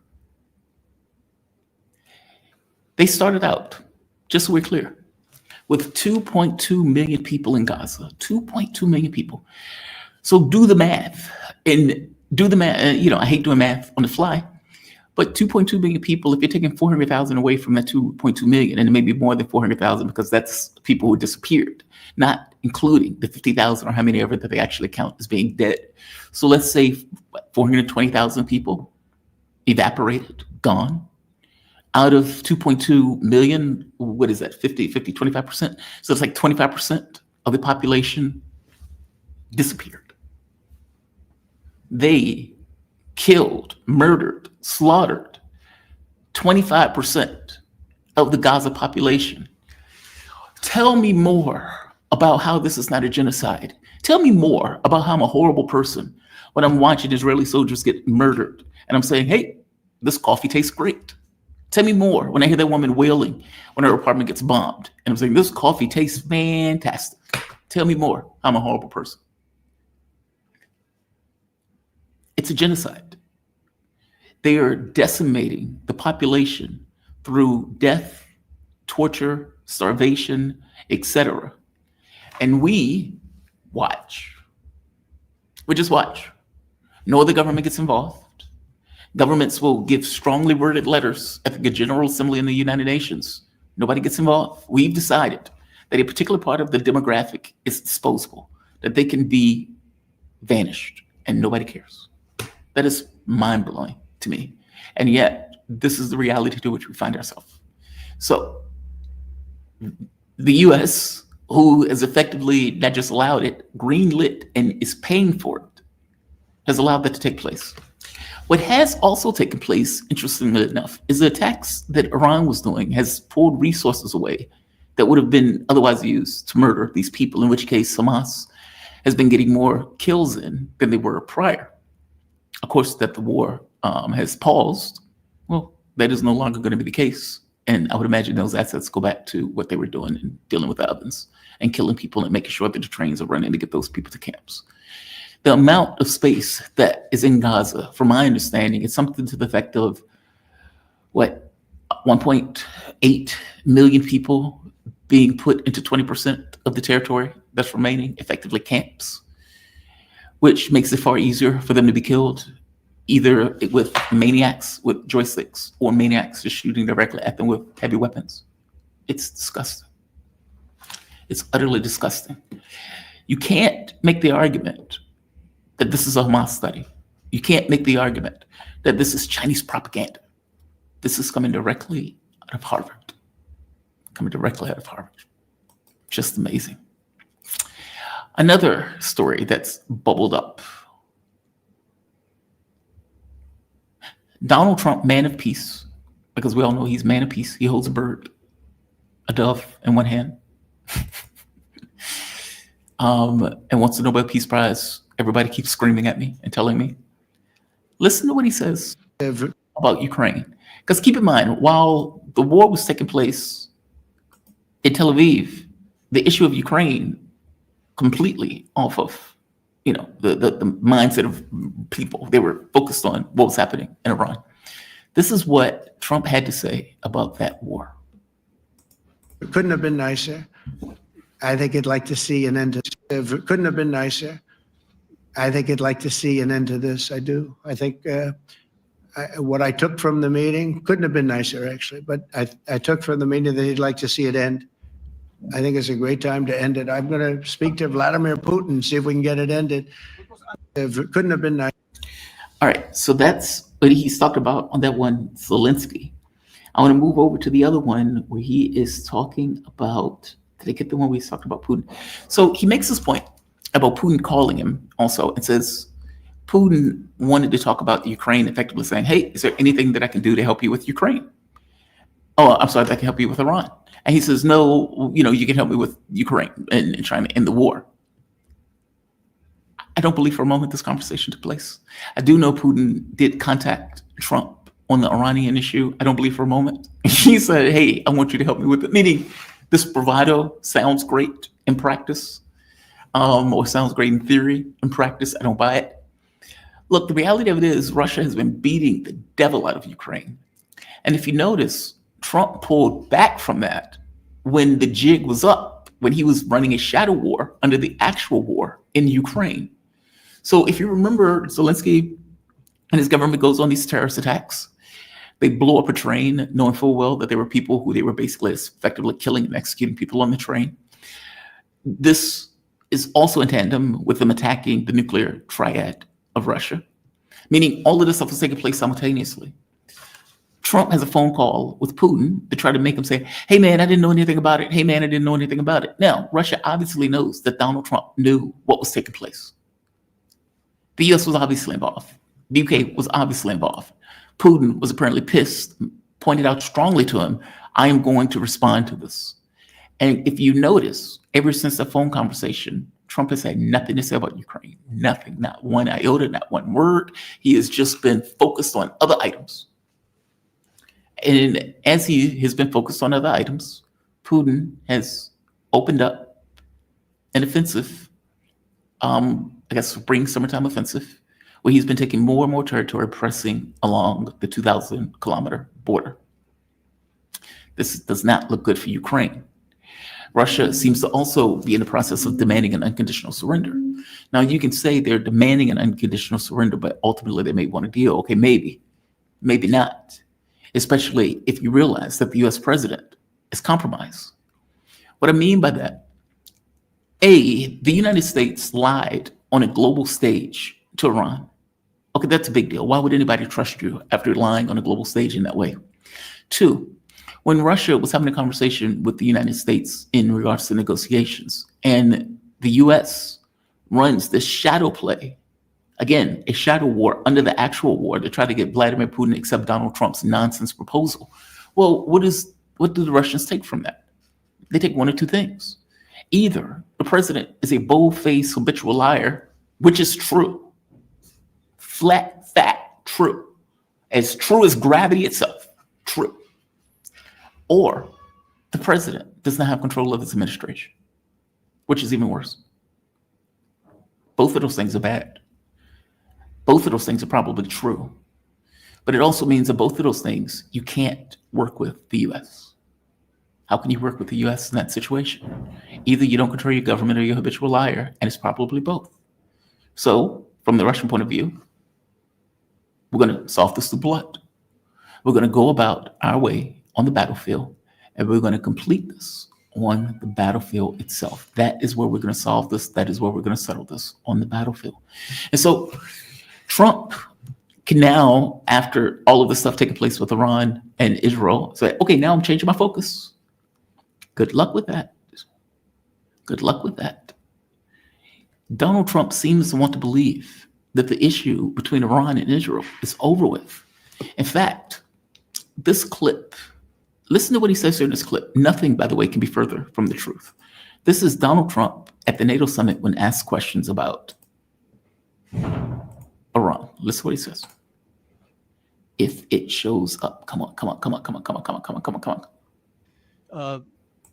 There we are. You just said you believe the conflict between Israel and Iran is over. What makes you so confident it is?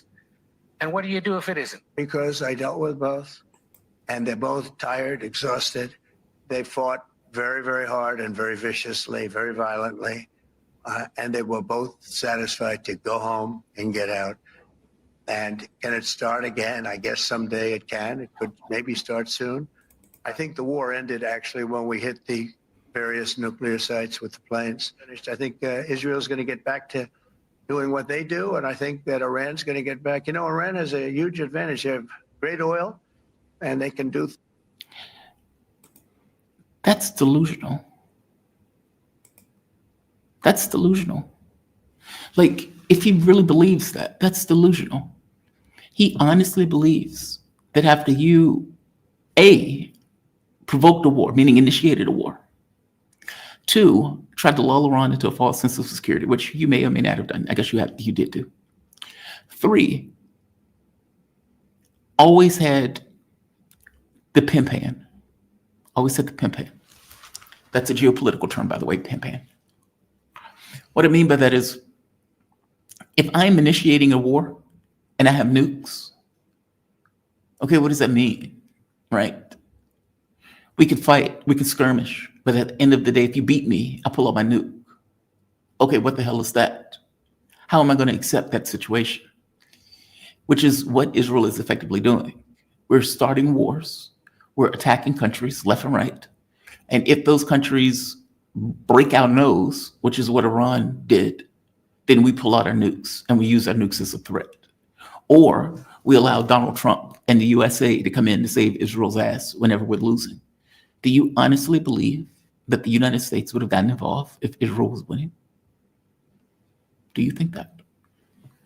And if you don't think that, meaning the only reason that they got involved is because Israel was taking a beating in a way that they weren't expecting to take, then what does it mean? What it means is that in any conflict that Israel starts, the US will always get involved to save Israel.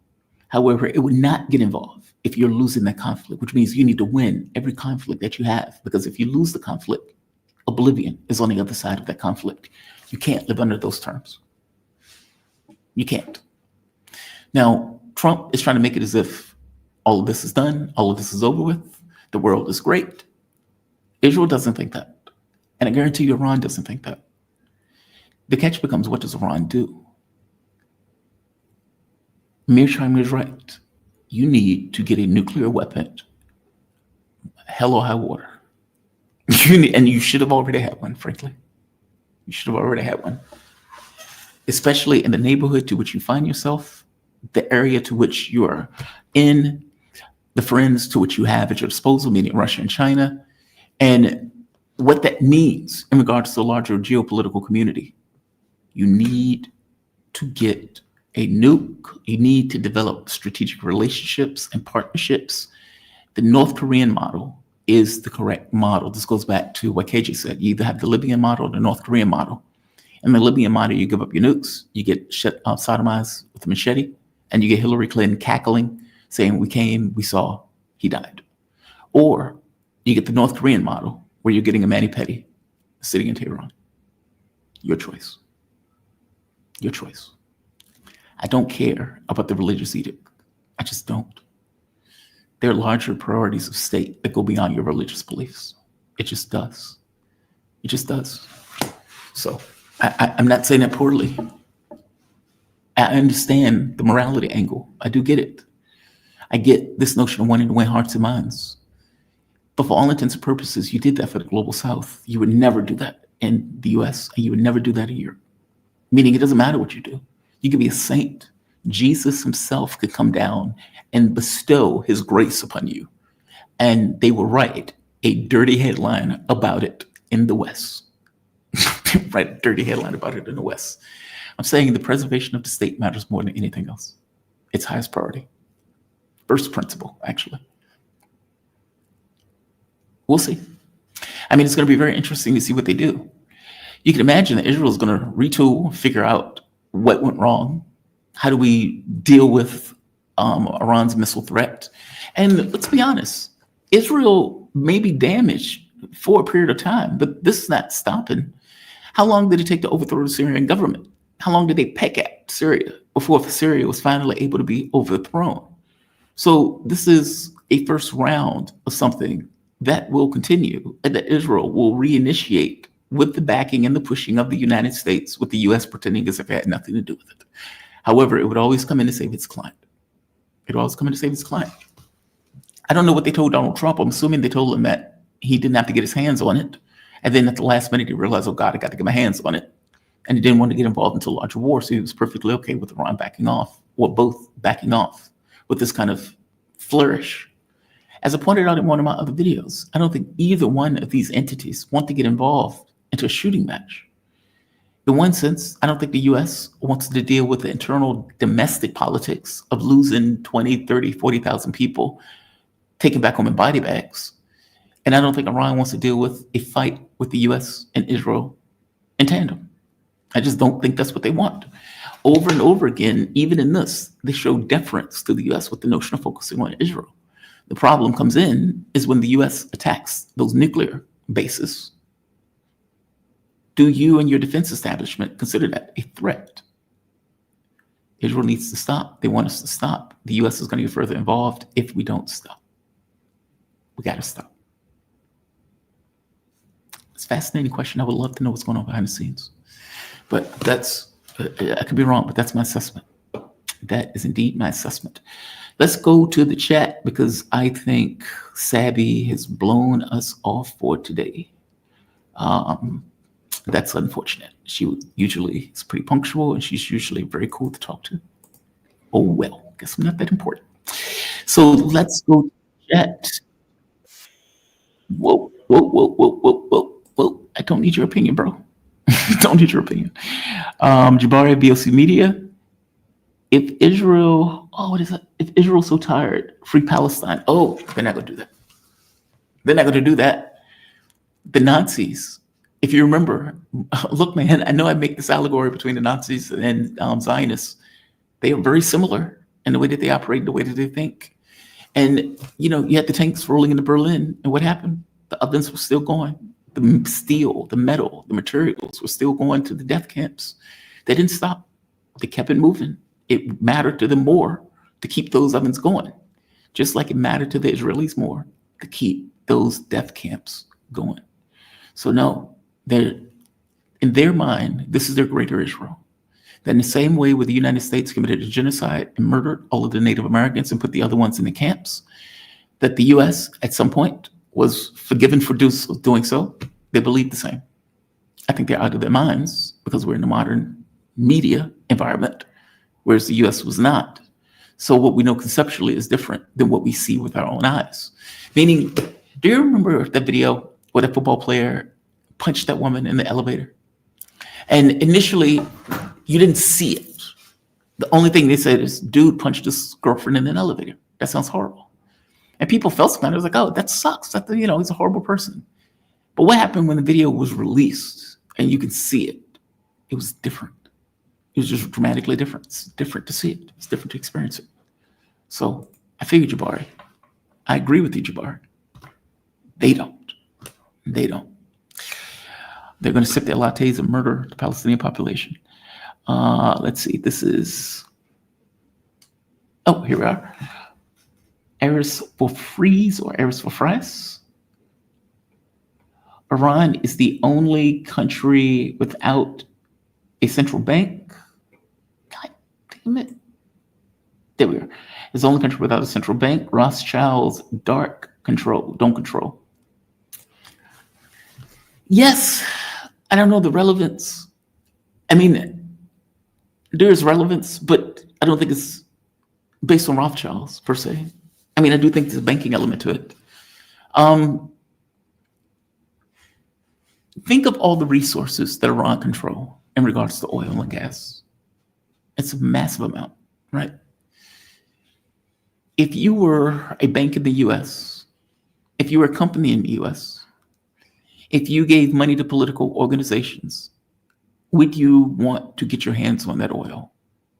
Yes.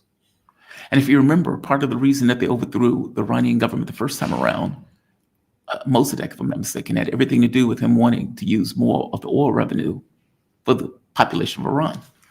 So, yeah, you're not entirely wrong. I mean, there's a banking element to this, but there's also this kind of geopolitical element of world domination where they want to effectively undercut Russia and China. They understand that Iran is a vital piece to that undermining of Russia and China, not to mention the creation of Greater Israel, which would allow the United States to control that oil. And, well, I guess it dovetails. I mean, Israel is looking at it for their own resources also. But yes, there's a banking element associated with it that they obviously want to get their hands on the resources in Iran. Yeah, agreed. Let's see. This is Lori Ald. Lori Ald, I've been following you for years now. Keep speaking truth to power. Lori, thank you. Thank you.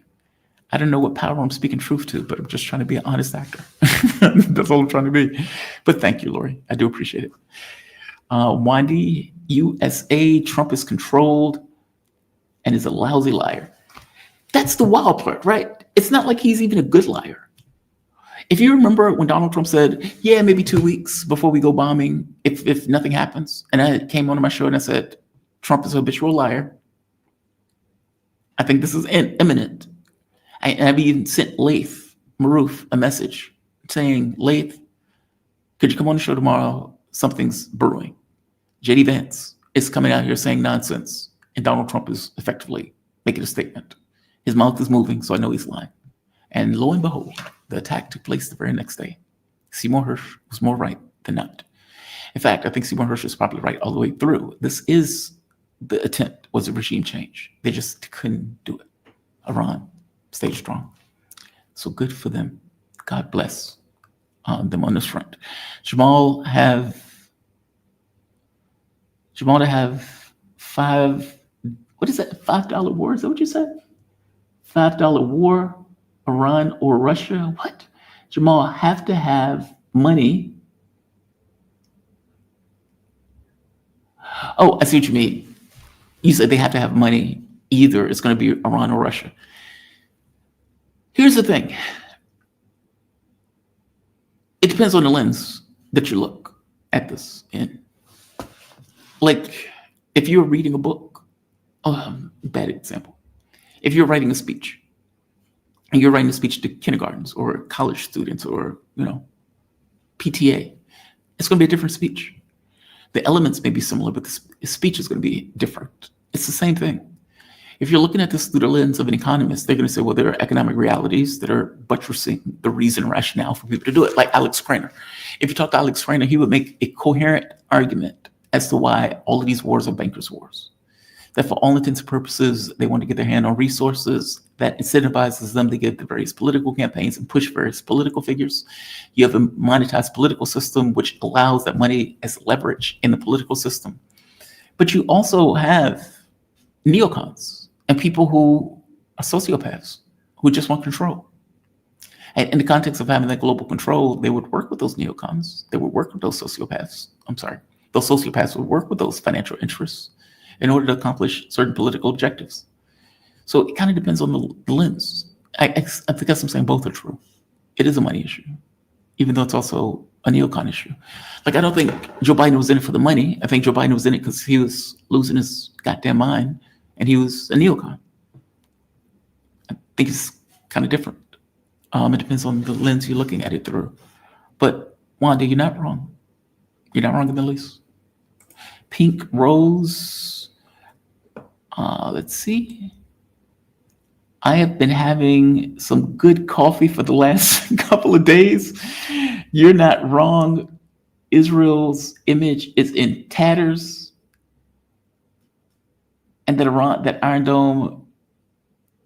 Oh, right. The toilet Iron Dome protect. Yeah, it did not protect him, did it? It did not protect him. It did not protect him. Not only is their image in tatters, but this notion of invincibility is in tatters. It's up in smoke. It's just up in smoke. Like, how can you call you? Like, it's one thing. Here's the thing. I know what it is.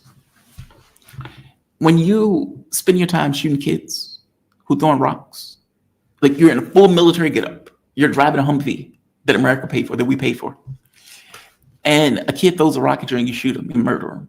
Okay, you seem pretty tough doing that, right? You seem like a tough guy. Look how tough I am murdering kids. When you have all of these starving people and you have this heavy machinery that you're shooting those starving people with, okay, again, you seem pretty tough. Look how tough I am shooting these starving people. When I'm doing bombing runs against countries with no air defense, let's say like Syria or Lebanon, a country that is such a basket case, can't even fire a shot in anger, right? Okay, you seem pretty tough doing that to people who don't have a proper army or proper military that can fight you back.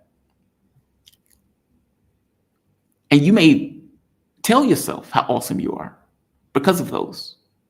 So much so that you look at Iran and think to yourself, we can take them. We can take them. And their air defense gets what they call a SAL. It's not an Iron Dome. Iron Dome needed an Iron Dome. Those missiles were going through like butter, like a knife through butter, like a knife through butter.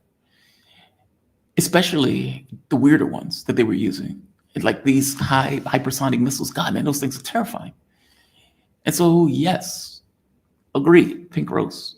They found themselves incapable of stopping the Iranian missile threat, which they couldn't stop. It just kept coming, kept coming. They can tell themselves whatever they want to tell themselves. The Iranians are out there celebrating in the streets. Israel is out there digging through the rubble.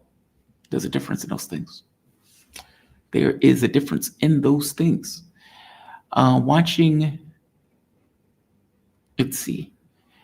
the images and videos.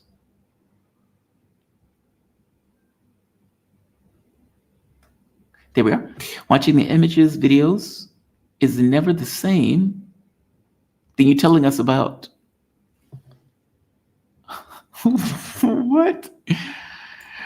Watching the images and videos is never the same than them telling us about it. Telling us about it, sure. Okay, got it. My reading capability is, I'm sorry, I'm butchering this. Watching the images and the videos is never the same than telling us about it for sure.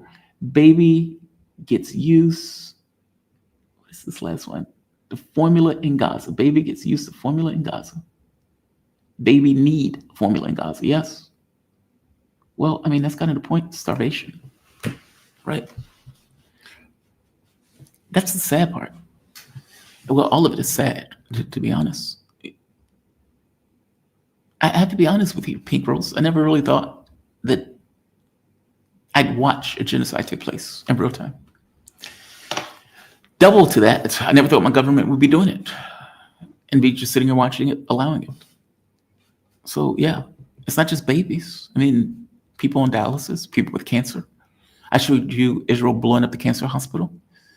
People with gout. I mean, you think of all sorts of random medical emergencies that people have. People having strokes, heart attacks. It could be all sorts of things. People breaking legs, breaking limbs. Where do those people go for healthcare? Nowhere. All of the hospitals have been blown up. I think it's like 93% have been damaged or destroyed. So, yeah. We have, what is this? Why is this so weird today? I don't get it. I don't get why this is so small today. Can you find someone to talk about Sudan civil war, especially now that Libya and allegedly Kenya are joining UAE in destabilizing the country? I need to find somebody. I just don't know who. I mean, I can look around.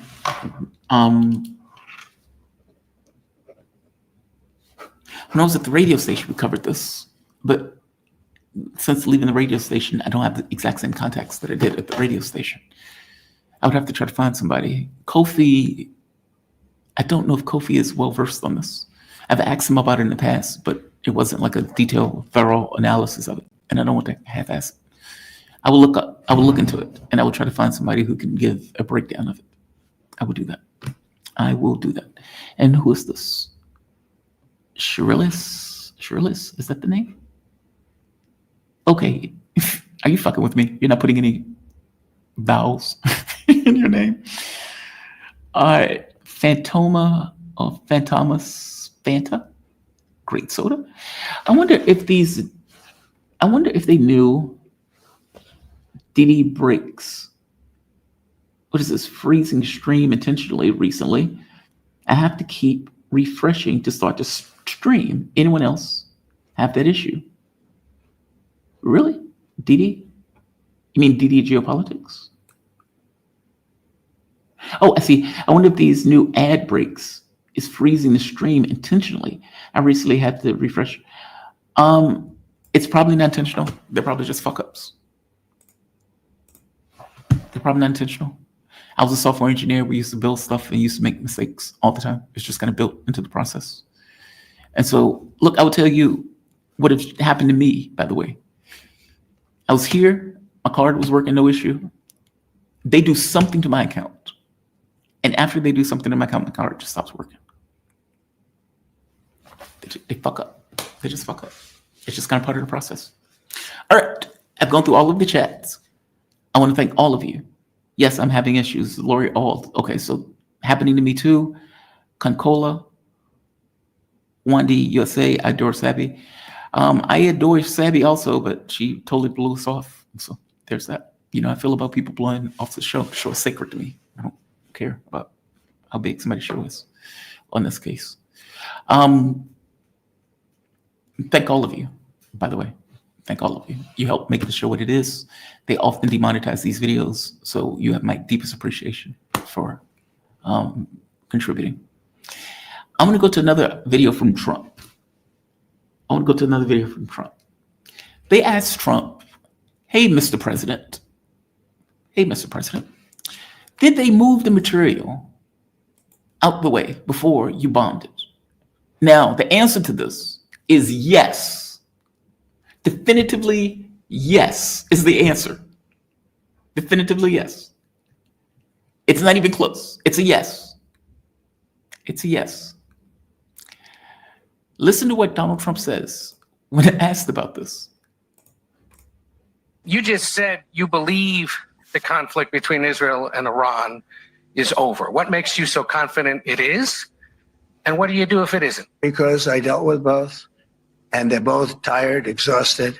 They fought very, very hard and very viciously, very violently, and they were both satisfied to go home and get out. And can it start again? I guess someday it can. It could maybe start soon. I think the war ended actually when we hit the various nuclear sites with the planes. Finished. I think Israel.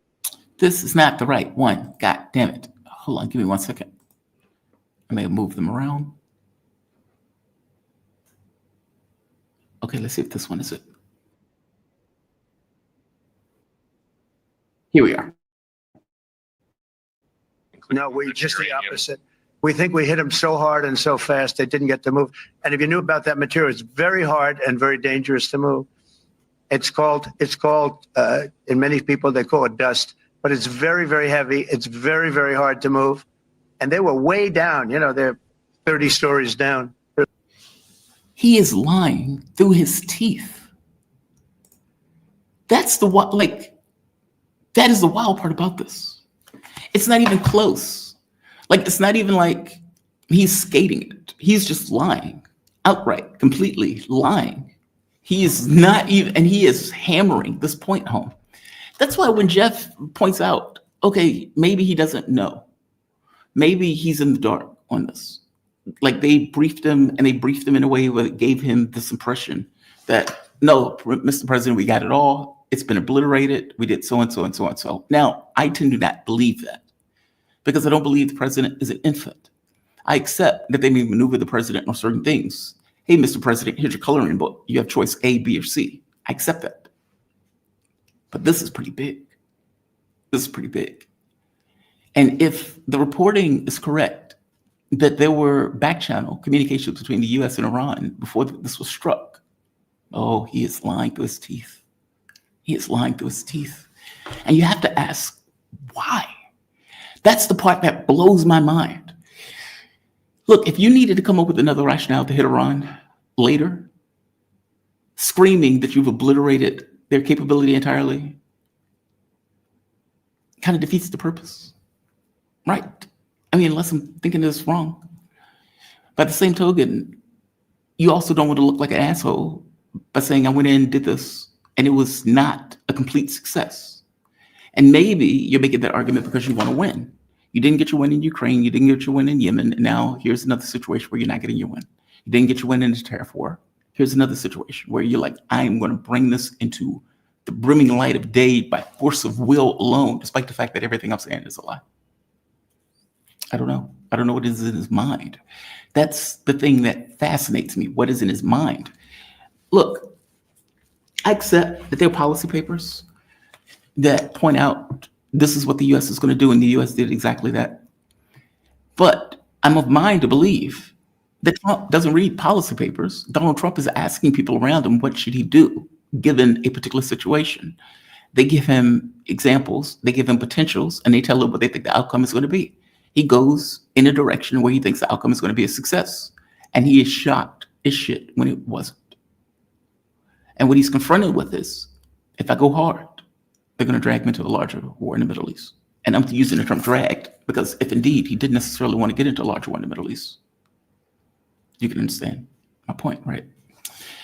I would like to go to my guest. I haven't had her on the show for a while. I love having a conversation with her. The one, the only Margaret Kimberley. Margaret Kimberley. Hi, how are you?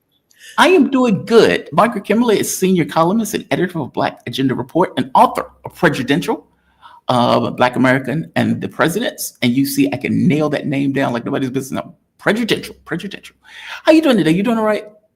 Much better. The heat wave is breaking. So yes, I'm a happier person. Oh, so you're a happier person. I'm in Malaysia. It has been like 95 degrees every day here. So I know that's your trademark outfit. I hope you're not wearing that in a tropical climate when you go outside. What do you mean? I take a shower in suits. You didn't know? You didn't know? No, I do this for the show. I don't even have in my underwear underneath. Nobody sees what goes on below. No, I'm usually just in a chill t-shirt, like very casual, and then for the show I get dressed in my suits. No, it's nice here. I like it. Actually, I like it. I'm a better person when I'm away from the States. I walk more. I get more exercise. I eat better. I cook for myself. I am such a much better person as well. It's very well. When I'm back at home, I know where the pot spot's at. I know where my favorite food is, Captain D's, Cabuto's. I drive everywhere I go. Like, it's a complete different existence. It's so different. But I'm glad you could join me. I have to start with the 12-day war. I got to get your take on that. Oftentimes, I don't bring up foreign policy with you, but I am curious about it. You do pay attention to the stuff. Mm-hmm. Donald Trump goes on a bombing raid, is protesting far too loudly that these things were destroyed when everybody, even his own intelligence, is saying that's not the case. Right. And I got to be honest with you, I can't entirely wrap my head around why he's nailing this down so hard. Because Trump is acting as if the war is over between Israel and Iran. Israel had put out in its own press that it was going to attack Iran again before the ceasefire had even came into fruition. And Trump is like, this is over with. They're tired. this is not going to happen again. It may happen tomorrow, but I don't think it's so. And it's like, why are you hitting this so hard? If I don't get it, I honestly don't get what is in his mind. It's a couple of things. It's Trump as a person and Yeah. his unpredictable behavior and his instability, and the U.S. relationship with Israel. There's no honor among thieves. So Yeah. Israel wants regime change. Now the U.S. wants it. This is something that's been going on a long time. Preach. Both countries want regime change in Iran, which they, as they found out, they can't do easily. Yes. And I think it's funny to me how, presidents and prime ministers and diplomats, sometimes they act like the rest of us. They want something to be true, so they act like it's going to be. So all we need is a couple bunker buster bombs and we'll destroy their nuclear enrichment facilities. Well, no. I mean, these facilities are under a granite mountain. I don't know how many kilometers down. Yep. No, you're not going to just drop a couple of bombs and it's over. Also, the Iranians, to their credit, got their enriched uranium out. Nobody even knows where it is. And I'm glad that no one knows where it is. And I, in fact, wish that Iran had a bomb, because if they did, the U.S. and Israel couldn't mess with them. I'll just say that. But they I will want back you up on that, by the way. I second that. Good. second So these two countries, which have no business deciding who runs Iran or any other, but Israel wants every nation in the region to either be a U.S.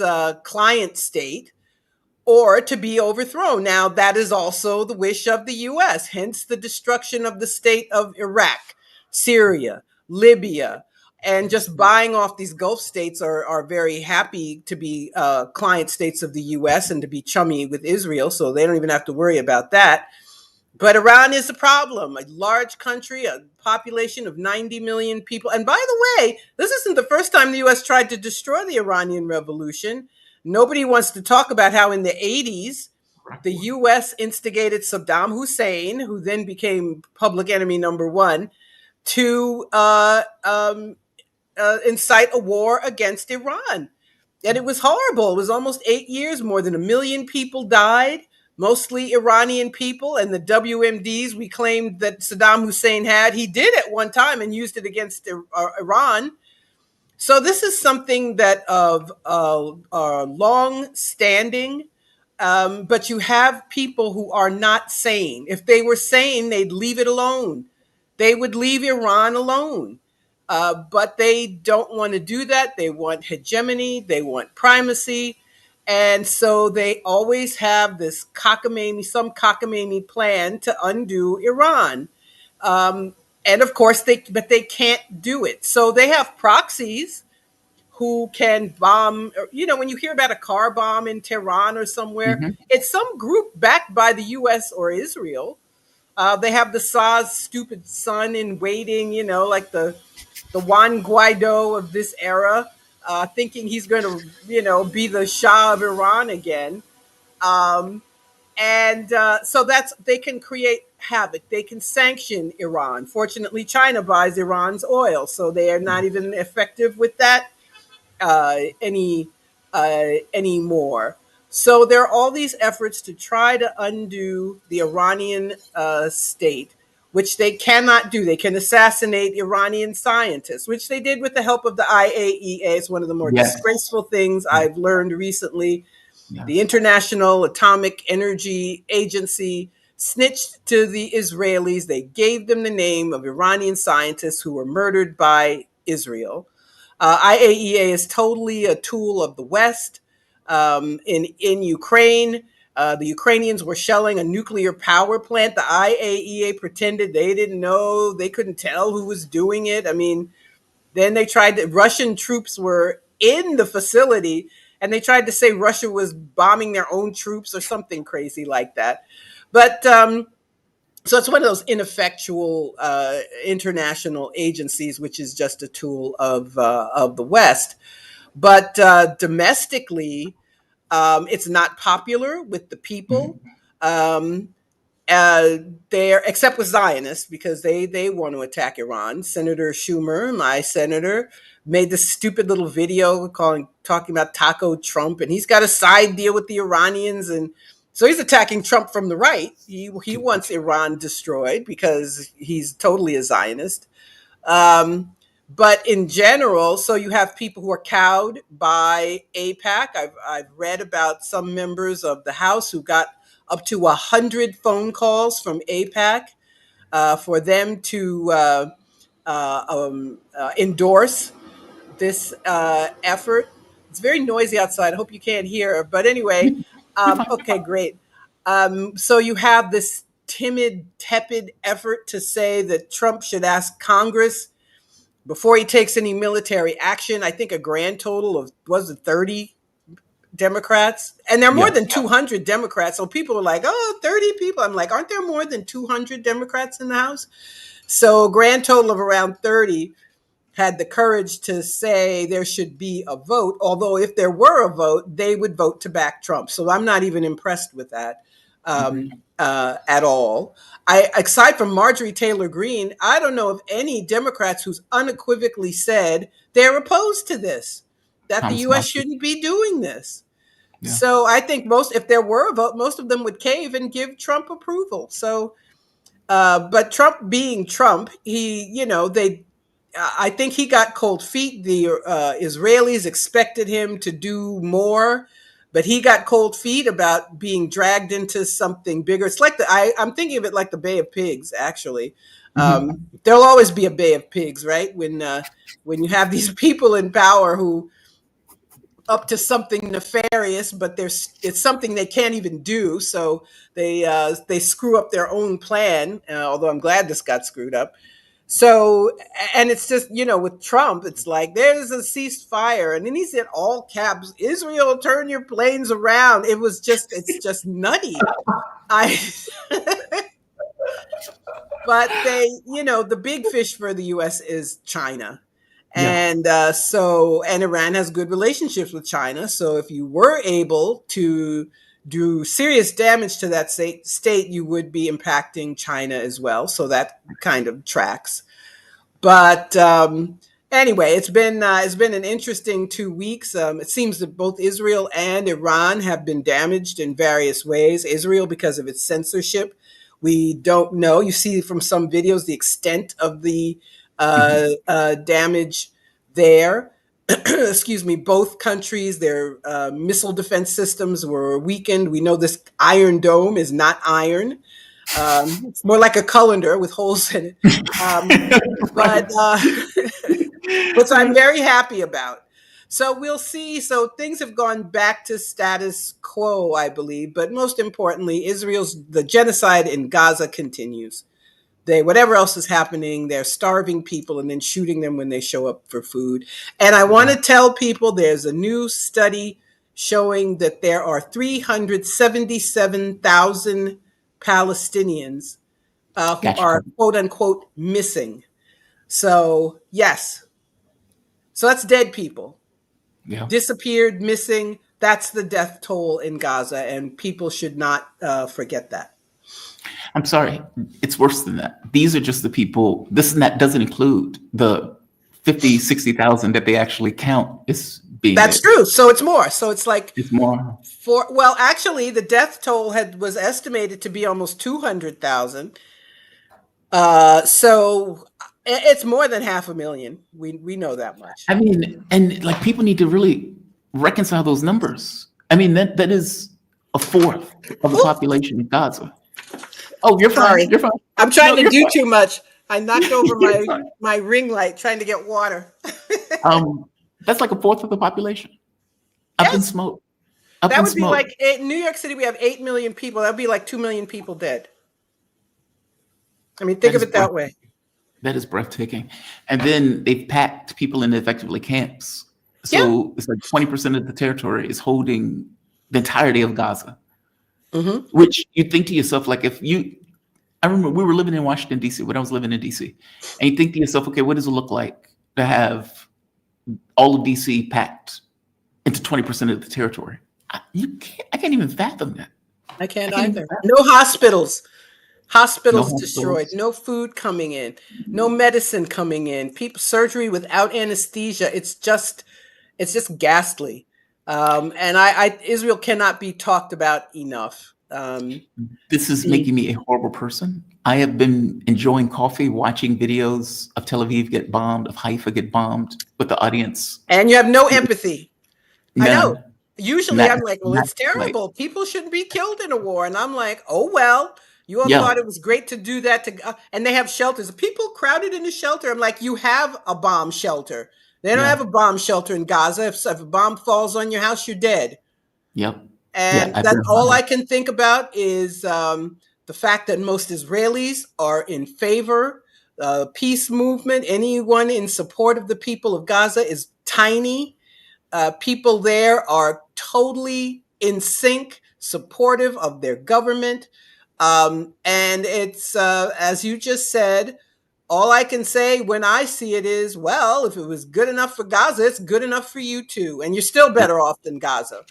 I sit The there and sip my Israeli coffee. soldiers posting videos of themselves, ransacking people's houses, blowing up hospitals and schools. Yeah, Um, and raping then in the trying to prison. criminalize anybody who says anything against it. Yep. So that people, and that's something that has to be said, these people who they attempted to detain, Mahmoud Khalil and being the most famous, these Zionist groups worked with the Trump administration to target specific individuals to be detained. And it's a disgrace, and that no one is talking about it, that there are a group of people outside of the government who work with the government to say, I want you to get that person. And then they go and get them. And not just in the US, in Europe too. People It like is, Ali Abunimah was arrested in Vienna, Richard Medhurst in London, Yves Engler in Montreal. In the case of Medhurst, the British government claims he's what did Hamas. they call it? They call him Hamas. He got arrested in Vienna on behalf of the British government. They claimed he was Hamas and got rid of all of his rights at the point where they claimed Yes, he was Hamas. yes, they have this terrorism act, Yeah. and you cannot have support a banned. I'm missing the word organization, a proscribed organization. So he Mhm. doesn't even know. So every time he goes to court, they keep pushing it back, pushing it back, pushing it back because there's nothing there. And now there's evidence the Israeli embassy is the one they told the British government, you got to shut this guy down. And they went along and did it. Outrageous Mhm. and deeply anti-American. In the case of Oh, America, it's a violation of, well, yes, it's a violation of all kinds of international law. Um, and nobody talks about that. Israel ignores international law. The U.S. ignores international law. All the Western nations, democracy. They're always talking about being a democracy. And when people talk about something that much, it tells me, okay, you're up to a lot of stuff that's very undemocratic. That's why you're talking about the word democracy Mhm. so much. In Germany, you can't have a protest and speak Arabic. I mean, Ain't that literally, it's something? against the law. They have What is it? said they're proposing, I don't know if it's become a law, that you cannot become a German citizen unless you affirm that Israel has a right to exist. That's astonishing. All Germany learned from World War II is to be afraid of Jews for, apparently uh, uh, infinity. But this is what's happening throughout the world. The things that these countries claim to believe in, they don't believe in at all. It's just convenience. So if they can shut people up, they'll shut people up. And then they'll come up with the rule to back up what they did. They kicked the can down the road at the International Court of Justice or at the ICC. It took them forever Yeah. to issue an arrest warrant for Netanyahu. And it's only about not providing food. It's like very, very focused on one minor thing. So, but we can't say anything. And even here in New York City, we just had a primary, Democratic Party primary, and Israel was the big issue. I don't know. Did you see Stephen Colbert interviewing I did. Zoran Mamdani and Brad Levy, two of I the was paying candidates? attention to it at a distance. I was fascinated by it. This guy named Sneeko made this comment, and maybe I'm wrong at this point. He was like, Nobody's backing Zionists at this point. And my thing was like, dude, that's a bug, not a feature. Like, people care about civilizational issues, but maybe I'm wrong. I mean, he's Muslim, correct me if I'm wrong, has a gorgeous wife. Well, he's a That woman is perfect gorgeous. candidate, actually. I mean, he's very smart, charming, photogenic. He's talking about things that interest New Yorkers. And the best thing about him winning the primary is that all the smears and scare tactics about anti-Semitism in Israel fell on deaf ears. People voted for him anyway. Yep. And that's the best thing. Now, it's only a primary. It's a very strange situation. Eric Adams, the current mayor, is so unpopular. He didn't even bother with the Democratic primary, but he got on the ballot as an independent. So he'll still be in the race in November. So will Andrew Cuomo, who, he does this all the time, made up a party to get on the ballot line. I think he's toast, though. And I wonder if the people who gave him all that money will sink more money into his campaign, or if they'll back Adams. I have to be honest with you, it is amazing to me that Cuomo ran in this race. And even doubly so, that I kept thinking to myself, the man got dragged out of office for being a sexual predator in one sense and killing a lot of grandmas in another. Because if you remember, it was incompetence with the COVID thing that got all of those people killed, and then turned around and lied about it, cut the number in half, got an Emmy for it, wrote a book about it, would do these, weekly meetings where he would browbeat the press as if, I knew better and all this other stuff, and then come to find out they were lying about the numbers. That's the guy. Well, his book flopped. He got it. It was hilarious to me. Some dumb publisher gave him a $1 million advance, some huge amount of money, and nobody bought the book, which I served everybody right, in my humble opinion. He's a terrible person. He's vindictive. I will tell you a story. Bill, somebody reminded me on Twitter about this. In the last census, New York State lost a congressional seat. Okay. Because a tiny number of people, I believe it was 89, if 89 more people had filled out a census form, New York would not have lost a congressional seat. Cuomo was mad at Bill de Blasio, the then mayor of New York City, and he's so vindictive that he didn't care about the whole state. He was like, I don't care about the census, it's de Blasio's problem.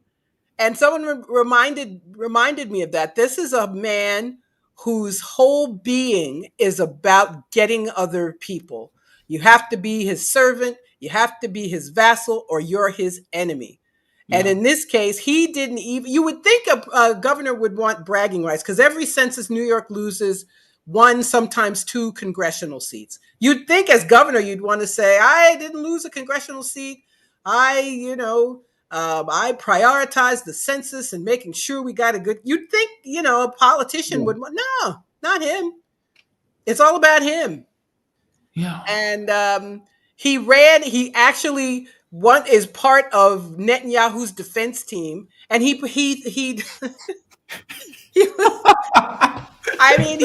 it's true that, these rich New Yorkers, that they are the people to cultivate. That's true. Yeah. But nobody else cared. If you get someone else who comes along and actually talks about the things that people are interested in, nobody cares that some rich person they never heard of gave you money, or you're in Netanyahu's defense team, or, nobody cares.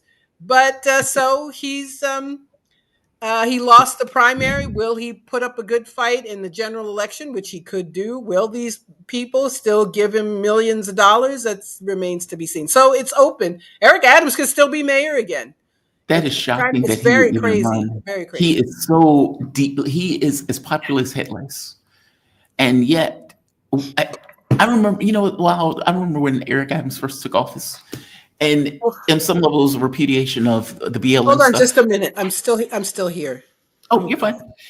It was a repudiation of BLM stuff. And I remember, I think it was like the first week he's at a club dancing on stage. And it's like, dude, it's a Tuesday. What are you doing? It's like, how are you out there dancing with a liquor bottle on stage? And you're the mayor of New York. Your priorities are way off. I know. in this I know. It's just I don't bizarre. know what happened with my camera. I'm suddenly fuzzy. Can you see me? It looks fuzzy to me. Let's see. You're a little It's not as fuzzy. sharp. It's out of focus. And I'm not sure how to fix it. So Well, it's sorry. okay. I mean, it's kind of hard to fix on the fly. I trust me. Yes, it is. I'm like, I don't even know what happened. So anyway. Um, sometimes closing it and reopening it, like the video thing, sometimes it helps. Ah, But it's we're it's doing okay. all It's this. not This is horrible. fun. This is interesting to me. It happens. It does happen. It's just a technical thing. Uh, we'll see. Let's see if that works. Well, we'll see. Come back to me. I'm still Come here. back. There you are. You're fine. I think it's fine. I think it's fine. From my point of view, for one, I agree with you. I love the fact that he was able to beat back the monster on this ocean of anti-Semitism. You have a Muslim candidate. Of course, they're going to use anti-Semitism as a weapon against a Muslim candidate, the racist thing ever. And New York doesn't care.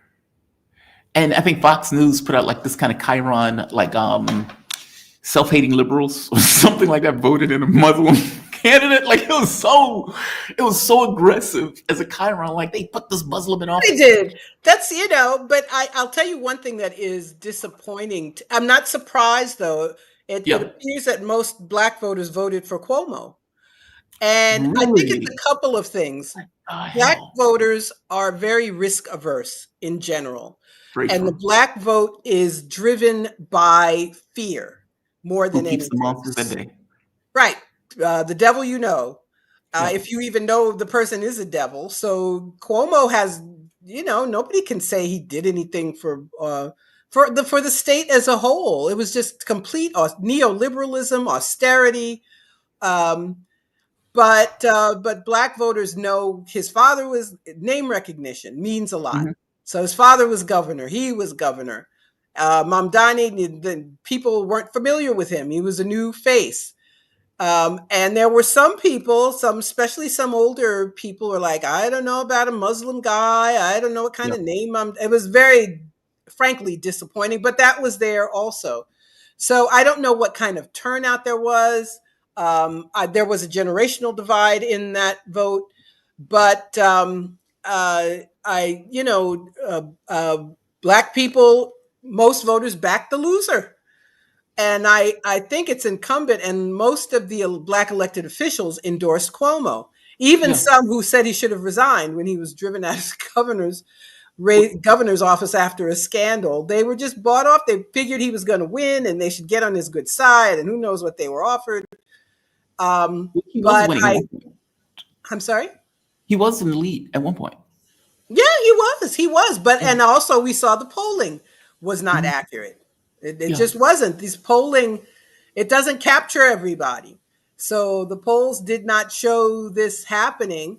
Name recognition, and you get name recognition if your name's Cuomo, if you have money for commercials, then yes, you have an advantage, but it fortunately did not work out for him.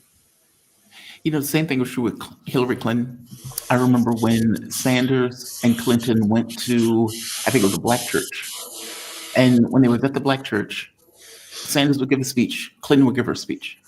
And I remember, I would never forget, when they went and talked to the people who were in the audience, the African Americans. Al Sharpton had put this together, by the way. And they were like, yeah, we like what he's saying, but, like, meaning what he's saying would be better for us if he could do what he said he was going to do. But the but was always there. Well, I'll tell you one thing that happened with Bernie Sanders. Black people kept being told he can't win. That is all you have to do to keep Black people from voting for someone. We will not vote. Our politics have declined to such a state. We only see ourselves as stopping Republicans. So even with Obama, people didn't get excited until he won the Iowa caucuses and showed that white people would vote for him. Then the questions ended and people were totally on board with him after he won Iowa. With Hillary Clinton and Sanders. So do most Black people want Medicare for all? Of course we do. And Hillary Clinton's like, you'll never, never, ever never have it again. Do you remember that speech? It was so wacky. But anyway, but black people kept being told, but he can't win. But white people won't vote for him. So you may like what he's saying. So that's all black people needed, was to have some doubt that he could win. And it didn't matter that he was saying the things. And I got a lot of issues with Bernie, but on Yes, of course. domestic issues, he was talking about things. He was in sync with what black people wanted, but just planting a seed of doubt that he was able to win, and people rejected the things they wanted to see. Last question. How did I want to get his name right. Mamdani. You don't want to be like Cuomo. Mamdani. Yeah, I don't want to butcher his name or where it's get corrected. It's like get his pronouns right on the debate stage. What was his? He's a socialist, correct? He's part of the Democratic Socialists. It's not real socialism. He's DSA. Yeah. A person who believes in a government role in public life and improving life. That's not really socialism, but Right. It's like an FDR Democrat, basically.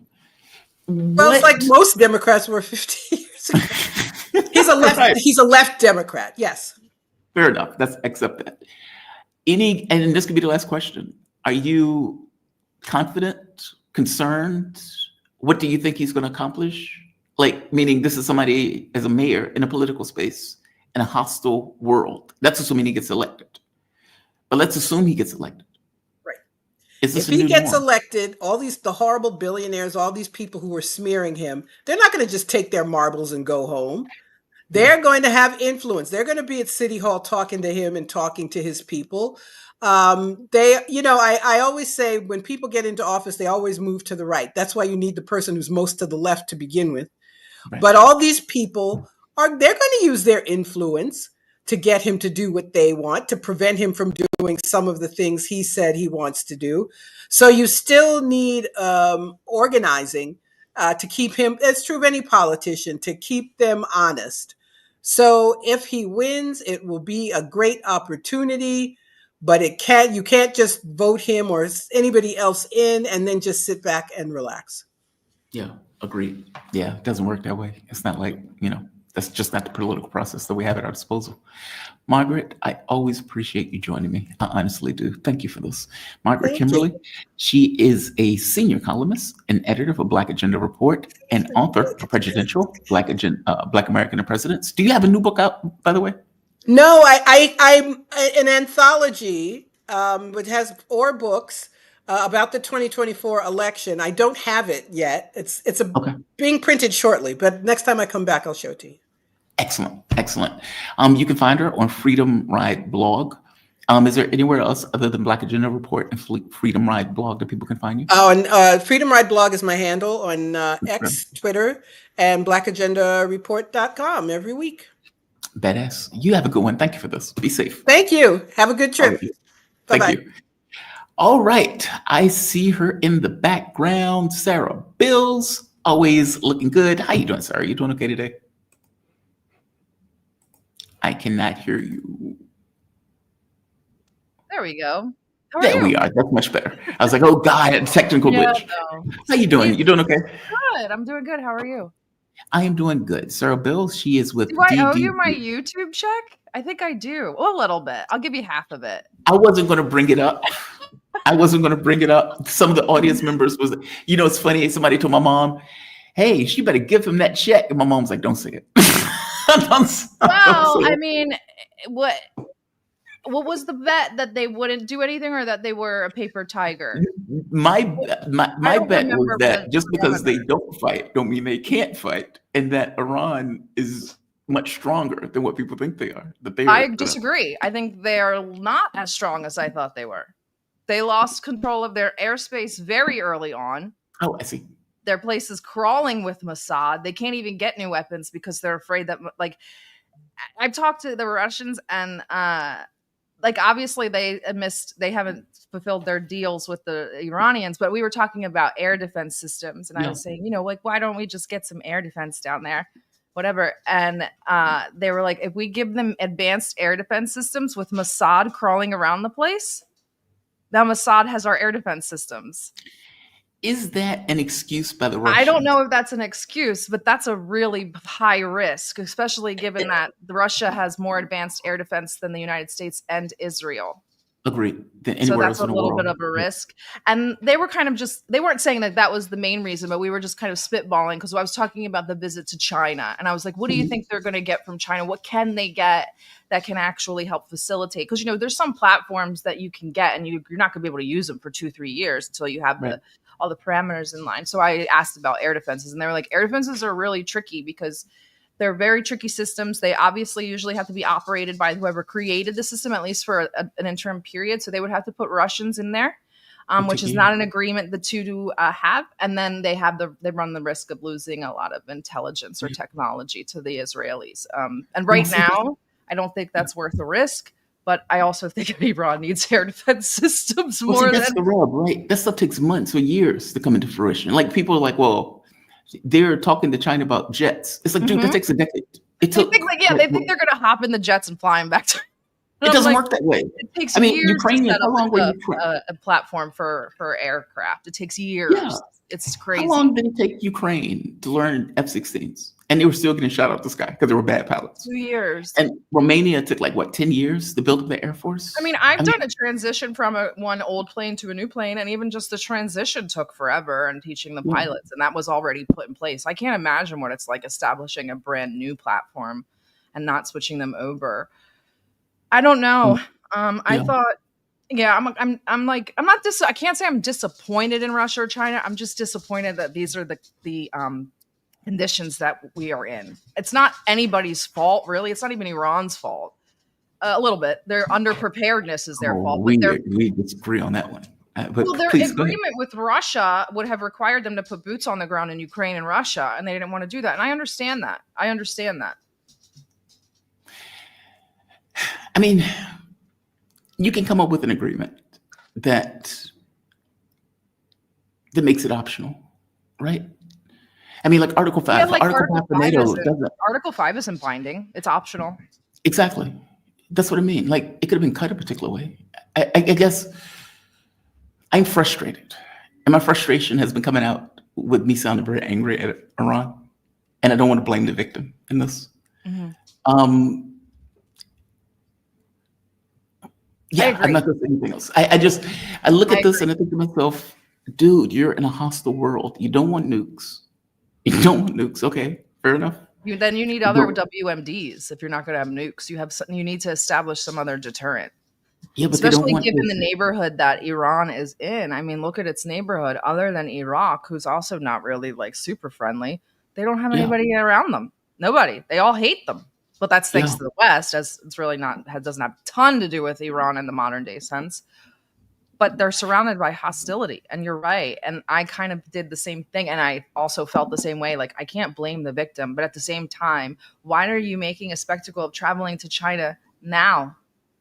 Like, just be quiet. Go get your weapons. Be quiet. You already know they're rearming and regrouping. What's with the fanfare and all of this? Like, it's just, I just don't. Do they not know how to fight war? I don't know. It's like funny the stuff like while they were kind of going back and forth, and Russians and Ukrainians are like, "What the fuck is this? Like, why are we stuck fighting like this and they get to do that?" Like the Russians were like, they tell each other when they're gonna bomb. I was like, yeah, so nobody gets hurt. They were like, "What? What kind of war is this?" I feel you. I felt the same. I felt that way with the IAEA. People aren't dying, but the Russians are like, "This is not war. This is not war."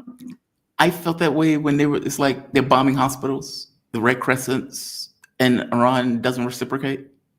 Or they bomb your nuclear facilities and you don't bomb Dimona, but you keep doing threats.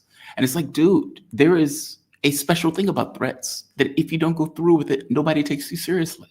Oh yeah, they're done. Unless they come up with something like that we've never seen before, or they're in terms of deterrence, they're done. I don't know, but done. Oh God, we're gonna get into another one of these bets. No, well, all right. Let's not be so final. We'll just say that they're severely damaged, like the nuclear plants, I guess. So let me say this: I think Oh, the nuclear plants. I think they're damaged. Yeah, by a few months. By I was US just making a intelligence. joke because we're going back and forth from obliterated to severely damaged over here because like our administration's like, if you don't get the words right. Today, Pete Hegseth said, and I don't want to segue, but I have to get this out. Today, Pete Hegseth said, if you hate Trump, that's in your DNA. Okay. Like, what does that mean? That I have you no can't idea. fix me? What am I going into a camp because I don't like Trump? You know, you cheer against Trump so hard, it's in your DNA. It's in your blood to cheer against Trump. No. It is what he does that I don't like. So- And by the way, I am not one of those people that are ideologues. At least I don't think I am. What I try to do is I was open to say, okay, Donald Trump said he's going to be a man of peace. He's going to be holding a lily and a dove. And okay, let's see what happens. I was open. But at the point where you do stupid stuff and make it clear that that is not what you're doing, then you can't blame me for being hostile towards you, right? I would say this. I thought Iran, if not win, didn't lose. I thought they gave Israel a bloody They nose. didn't lose in a at way. all. No. Yeah, I think they won personally. I do too. Yeah. For the ceasefire. I mean, the war's obviously not over. We can't say, oh, the 12-day war, declare a winner. But yeah. Oh yeah. I mean, there's no hiding it. They're actually really bad at hiding it. But it's very clear that they stopped the war to regroup interceptors big time. They need interceptors. I actually had never looked into like rate of attrition or usage for the Iron Dome and kind of rate of replenishment. So I looked into that yesterday. Yeah. And it's really poor. So it's like, well, once you run out, you kind of run out. We can only give them like we can't really produce these things. I had no idea because they're kind of cheap. They're on the cheaper end for interceptors. Only about 100. Yeah, but you can't make that many a year. I think No, it's I think like it's 500. 200. Yeah, 500,000 a year or something. It's not many. 500. Period. 500. Oh, that's it. And during times of very heavy wartime, like I was looking at past operations, they were using about 3,000 a month. I bet they used about 3,000 during this last 12-day war. I bet you they used over 1,000. So that's they said that they may have used over the course of this 2-year genocide almost 20 years worth of interceptors. That's what I saw too. I think so. I think that was it. That's astonishing. And the burn rate of money is, oh God, they spent. So Israel went over budget by like, let's say 10, 20 million shekels, 20 billion shekels. They wanted, I think, 60 billion shekels for the year. Their fiscal house wasn't in order. They couldn't get the missiles that they needed or required. Like, meaning they were coming apart at the seams, which is why Donald Trump got involved and bombed the facilities as a That's my theory too. Yeah. Like, I was like, this is it. I was like, this is a perfect storm, not perfect storm, but this is like a very good opportunity. I mean, the Trump admin doesn't play anything right, but I was like, when they bombed, I was like, oh, that's what this is. Israel was getting spanked. So the United States had to come in and give a final blow. Now, when we say Israel's getting spanked, that means relatively speaking, because Israel's not used to getting anything. So when they see some damage, especially in the residential high rises, that's bad for business. Yeah. That's bad for business, especially when they want more Jews to make Aliyah and come back home. Yeah. So that all of that is bad for business. So obviously they got to get that to stop.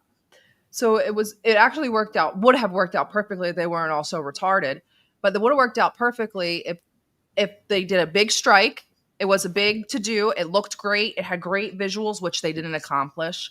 And then they said, now that we've really defanged Iran for now, we're going to go into a ceasefire and whatever. But I was like, okay, it's clear that Israel's getting spanked. They need interceptors. We're doing this ridiculous Tomahawk strike. Exactly. And this charade, I mean, could they lay it on any thicker? I'm like, yes. The lady doth protest too much. Why do you guys keep talking? You guys just make it worse. I don't know if they know that, but I mean, Donald Trump said the word obliterated. He's really trying. I counted 10 times at NATO yesterday when talking about the nuclear things. And then immediately following his statements of total obliteration, the DIA report came out and said severely damaged. Yes. And I'm like, words matter. Obliterated and severely damaged are two very different things. And what the leak said, a few months damage? Yes. Days to months. It's like, that's lying report, you liars. You guys are trying to make my great war victory look bad. Right. Yeah, they're laying it on thick. I mean, they are which I don't get. And the reason I don't get is because obviously Israel is going to attack them again. Israel said as much even before the ceasefire went through. where Yeah, were I like, mean, they "We're came gonna out go again with the yesterday and said we are rearming right now for the great Yeah. war against Iran. So how does Trump explain this when he's laying it on so thick in NATO? This He is doesn't over have with. to. He didn't have to. He doesn't have to explain why he strung Iran along for 6 months either, right? I'm still getting in arguments with MAGA about that. They don't think that Trump strung them along. They think that Bibi sabotaged the deal. How can they think that? How do they I don't get how they justify that. I mean, Israel is a Well, colony. for them, it's all squatters. like they don't understand even what they're saying. I'm like, you in the same breath, you take away Trump's agency and make him into a weak leader, and then absolve him of all of the blame. Like you can't have it both ways. Either he's a weak leader being led by the nose by Bibi, and he has no agency, or he's in on this and he's making all of these decisions and he's moving forward. And it's definitely the latter, no matter how he pretends. He's an actor. They're all actors, guys. Look up their IMDb pages. Seriously, go look. They're all actors. They're all actors. Pete Hegseth, actor. Pam Bondi, actor. Caroline Levitt, actress. Like they're all actors. They all have acting chops. I want to get your take on something. Mhm. I'm going to get your take on something. This is Trump at the NATO summit. Listen to what he says. I hope this is the right clip. They're literally 30, 35 stories down underground. Got it all. Oh yeah, we think it's covered with. Okay, this is not it. 1 second. Let's try this one.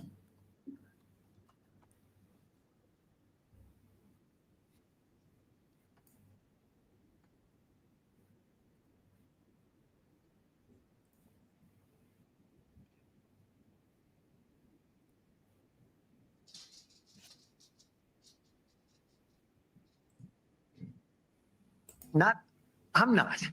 The way I look at it, they fought, the war's done, and I could get a statement that they're not going to go nuclear. We're probably going to ask for that, but they're not going to be doing it. But they're not going to be doing it anyway. They've had it. Give me your take on that. I mean, he is like, are you going to get into negotiations? Now, the reporting is that they're supposed to go into negotiations next week. And I kept thinking to myself, why? Why? Initially, I thought Iran is going to have to take its respect at the barrel of a gun. They did. I thought Iran may have to have a skirmish if it's going to get anything out of the United States. Okay, they did. But Donald Trump at this point is like, look, we're asking for the exact same thing. No nuclear enrichment. That's what we want. So any negotiation that we have, that's what we're going to ask for. Okay, what is Iran going to do? We're building new refineries. They've already said as much, that we're great at architecture. We're going to build the stuff on the ground. We're going to build it in a much harder place for you to get to. So what is this talk about? I don't get it. It's just bluster, I guess. It's a very weird. I've never really. I don't. It's a very weird like dichotomy. It's like they dwell in the land of like straddling two things. It's like either the strike was amazing and we don't got to go back in, or we're backfitting more nuclear power plants that we didn't know. It's very strange. The whole situation is strange. I think Iran should just assert their sovereignty and continue to do what they were doing, but do it quietly. Like, don't announce that you're like about to get a bomb or that you're going to get jets in China. Like, just do it. Do it. But you know why they did that though? Like the 60% enrichment wasn't because they were trying to get a bomb. The 60% enrichment because they wanted to force the U.S. to the negotiating table in order to get rid of the sanctions. Right. So we're almost at breakout, even though we're following the national, the nuclear proliferation treaty. They were well within the regulations. Yeah, but it was like we're staying within our bounds, but just know 6%. You can even tell the IAEA is getting caught with their pants down. They should. He keeps going back and forth. Well, the IAEA is going to be banned from Iran, and rightfully so. And you were still live when it came out, I believe, but Masha Zakharova came out and was just trashed the IAEA and then said all of the damage to their reputation is the responsibility of the United States and Israel. I think people forget that the IAEA is something that Russia is forced to work with too because of Zaporozhye MPT or MPP, and so they're very disturbed by the fact that the software inside of the IAEA is ran by Palantir, and it was used to. She didn't mention the name Palantir, but she mentioned the predictive software today. Yeah, that's really freaking them said out. To you? You talked to her? No, not to me. She Oh. she mentioned it today. Masha Zaharova gave a. I was like, holy shit, that's a great get. I'm No, sorry. I've only met her once, or I've only spoken to her once, but I've never met her in person. But I have met Lavrov, so that was cool. But I would love to meet Lavrov. He is such a good diplomat. I swear to God. He smells nice too. I didn't think he would. Does he? But yeah. So she's stressing that as well. So I'm glad that they've sort of noticed, and we're getting to a point where the world is so anarchic that these countries better wake the fuck up. Like right there. I don't know if I have to get on to the top of like Everest or a Kamchatka, but Russia, China, and Iran better wake the fuck up. They better Put wake that in up. my veins. They Put are it in my not veins. your friends. I don't know what Russia's thinking. They really worry me sometimes. I'm like, sometimes I think like if the West offered everything on a silver platter and was just like, you can be our friend, Russia would be like, okay. I get that idea of that makes me very nervous. I know China would. I think Iran is that way too. I think so too, especially with the new government. We were discussing this last night about this sort of new government, and that we didn't really need, like, we talked about the regime change. I think that Israel really wanted the Ayatollah out. I don't think they necessarily meant Pezeshkian. He's very malleable and able to work, and they're able to work with him. So I believe Israel really wanted the Ayatollah to go as a symbolic victory. The United States really didn't care because the Ayatollah really doesn't hold that much power when it comes down to things inside of the country. He's more of a symbolic, spiritual head of state. So I don't think that they wanted regime change because they already got it. They already got it. I'm comfortable now saying that the helicopters were sabotaged. Raisi was a beloved president. He was beloved. That foreign minister was my favorite foreign minister of all time. I'm still like just torn up about it. But Raisi was very well loved, and so was the foreign minister, whom I can never pronounce his name. So I won't try and disrespect him, but and they put in a moderate, like sort of progressive, relatively speaking, for Iran, right? What are they called? They're not calling them pacifists. I forget what they're called, but reformists. That's it. Reformists. The reformists are now in power. That was the coup. That was it. They still had the mullahs and they still had the IRGC, and they've worked on all of that since then to kind of weaken that central core of leadership. They've done their best to get rid of the hardliners, the people that were negotiating about the uranium, and now we're left with these sort of pacifist, sort of milquetoast reformists. And I think that was the actual coup. There's not going to be a grand fanfare regime change, and if they do, it'll just be the Ayatollah as sort of a symbolic victory for Israel. But the regime change is done. Sarah, I don't know what the fuck they're doing. and I say that right? They don't know what they're doing. I don't know if you saw yesterday when I started my videos, I was so hot in that video. I didn't even cut it because I felt like it was just too brutal when I first did it. Real good. And I named the thing "Weak Leader" with Pezeshkian's face on the cover, and I was like, okay, I need to change this. Morandi is never coming back on my show. Does he like Pezeshkian? I don't dislike the guy. I think that he's just not like what Iran needs right now. He's just not. I dislike him. I dislike him because I think, look, you just got into a war with the U.S. and Israel. It just happened a day, and it's like a day later, you were on camera saying, hey, I want to make amends with the U.S. and settle our issues. And I'm like, dude, your existence as a country is their issue.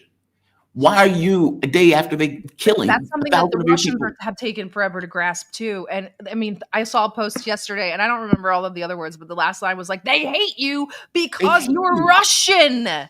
Yes. Not because of anything else, not because of communism, not because of the USSR, not Stalin, not the war, because you're Russian, and you cannot change that. And as soon as Iranians realize they hate me because I'm Persian, not because I'm Muslim, not because I'm anything else, but because I'm Iran, then they'll realize that this is existential. How do they not get that? And one of my guests was China gets it. I don't know why these people don't get it. Russia does not get it. One of my audience members was giving me shit about it. It was like, hey, do you think that they know what they're doing? And do you think they're morons? No. And finally, I was like, yes. They don't know what they're doing. Well, at the point where they were pressing me, I was like, if you're forcing me into an answer, I'm going to say yes. Because I was trying to get across to him. I was like, dude, I live here. Like, we're sociopaths. We don't. Your very existence, the fact that you breathe air through your Yeah, lungs, is they don't get it. It's nothing else. Like, They don't. I mean, People don't get it. Go read our policy papers. I mean, there in 2009, Which Path to Persia? Go read it. Go read it's it. there It's in writing. terrifying. Yeah, and I guess I don't get it. I don't get it. It's like, from my point of view, it's like, dude, they have created a swath of blood through the Middle East. It is no different than Frankenstein rummaging through the forest, and you can see trees go down as he's rummaging through the forest. And you know he's come to your door. He's going to knock, and his hands and mouth are full of blood. And you're like, I can negotiate with that guy. I can make a deal with that guy. Really, what it's like, isn't it? And I'm like, why do you think you can make a deal with that guy? We're Why? different. He's a We're monster. different. I mean, you saw the videos, even the propagandists, we're different. We're Iranians. We're not like Russians. We're not like Arabs. We're Iranians. And I'm like, oh dear, this is going to be disastrous. Is that what they said for real? Yeah.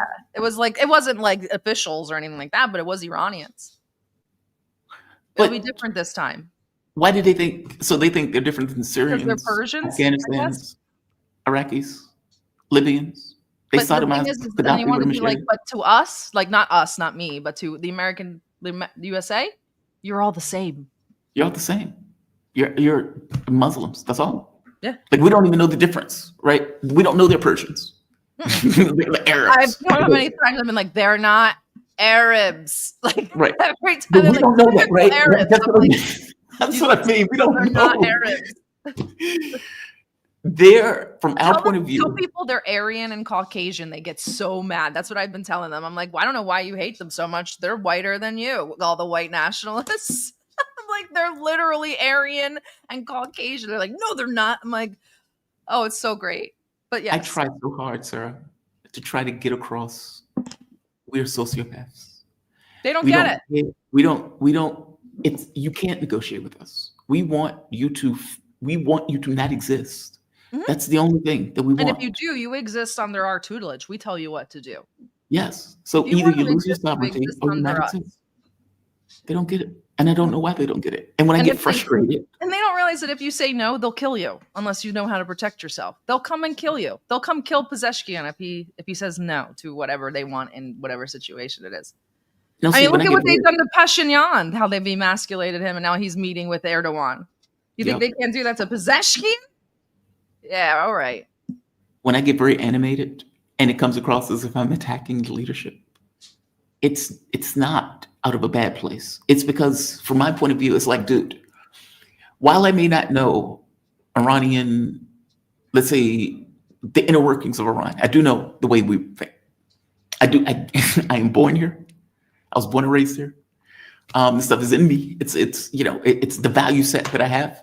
Yes, the Star Trek value set is there. Oh, but when the environment changes, that value set goes away, and you have a different value set. I can see the way they act. I can see the way they move. There's a historical context associated with it. They wrote the shit down in the papers. You're sitting on land that they want. You're working with countries that they are trying to undermine. You cannot negotiate with them. Strength is your only path. Appeasement is not going to work. And it's like this: every notion of appeasement has only served to create war in this case. I agree. Do you think they see that? Which is why I asked the question of what is there to negotiate at this point? I think they see it a little bit now. I mean, you see it in their beginning. I guess they're starting to take action. It's too little, too late, in my opinion. But I mean, you see it now. I think they realize that. But it's so sad to watch because for you, I agree. It's like we're savages. Like, what did you guys expect? And it's just like I don't know how. If the person there was saying, guys, protect yourselves against us, you should probably listen. And like we're telling you, the United States is not a good faith actor. No.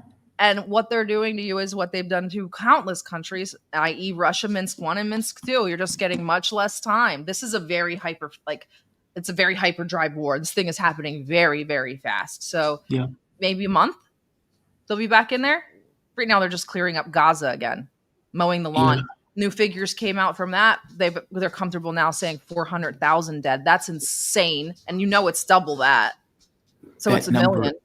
is breathtaking. I showed that video earlier. That number is breathtaking. That number is breathtaking. It puts me in mind of Three Body where the woman contacts an alien species and the species says, hey, I'm a pacifist, but we're a country of monsters. We're a planet of monsters. Don't contact us again. And she contacts them again. It feels like that. It's like, dude, you're getting a message saying we're monsters. Be aware. 400,000 people. That number is almost, right. if that I know it's more. Let's just take the number. That's almost a quarter of the population. Could you imagine if 25% of Americans died today? Sarah, we think a lot alike. I said the exact same thing. A quarter. When we talk Yeah. in percentages of losses, anything close to 10% is huge. Decimation. Talking about 10% is a quarter. decimation. 25%. It's unheard of. Unheard of. It's despicable. That's genocide. And by the way, we pay for it, which is, Yeah, again, that's goes back genocide. to my original point. Like when I look at Iran, it says, hey, we're paying for this genocide. 80% is coming out of our pockets. Why do you think you're different? Well, Why do you that's think you're what I said, different? and I said that was And part how of do it. you negotiate with people who are doing that? How We do you can do get that? Iran to a place where they're desperate for, not desperate, but they want a ceasefire. And in that ceasefire, nobody's going to bother us while we're messing around with Gaza because they got to run to rearm too. So now they're back to killing people in Gaza again and lighting tents on fire. Not to mention that the settlers, because, Bibi and the Israelis will never miss an opportunity. They have taken that. I think that was a Winston Churchill quote. Never miss an opportunity, like a disaster. Anytime something big is going on in Ukraine or outside of Gaza, they will go into Gaza and do whatever. They're using these opportunities to burn down the West Bank and to really run through Rafah and Ramallah. So it's getting worse. And once the war in Iran begins again, I imagine that one will also accelerate. Don't forget, we have announcements coming up from our favorite real estate agent, Steve Witkoff, who is saying that countries with an S will be joining the Abraham Accords. That's also scary. My predictions are Syria and Lebanon, if not Lebanon, then Saudi. But I think Lebanon, being the failed state that it is, could potentially be forced into the Abraham Accords. This is not good. Not good. Lebanon can't even fire a shot in passionate anger at invaders.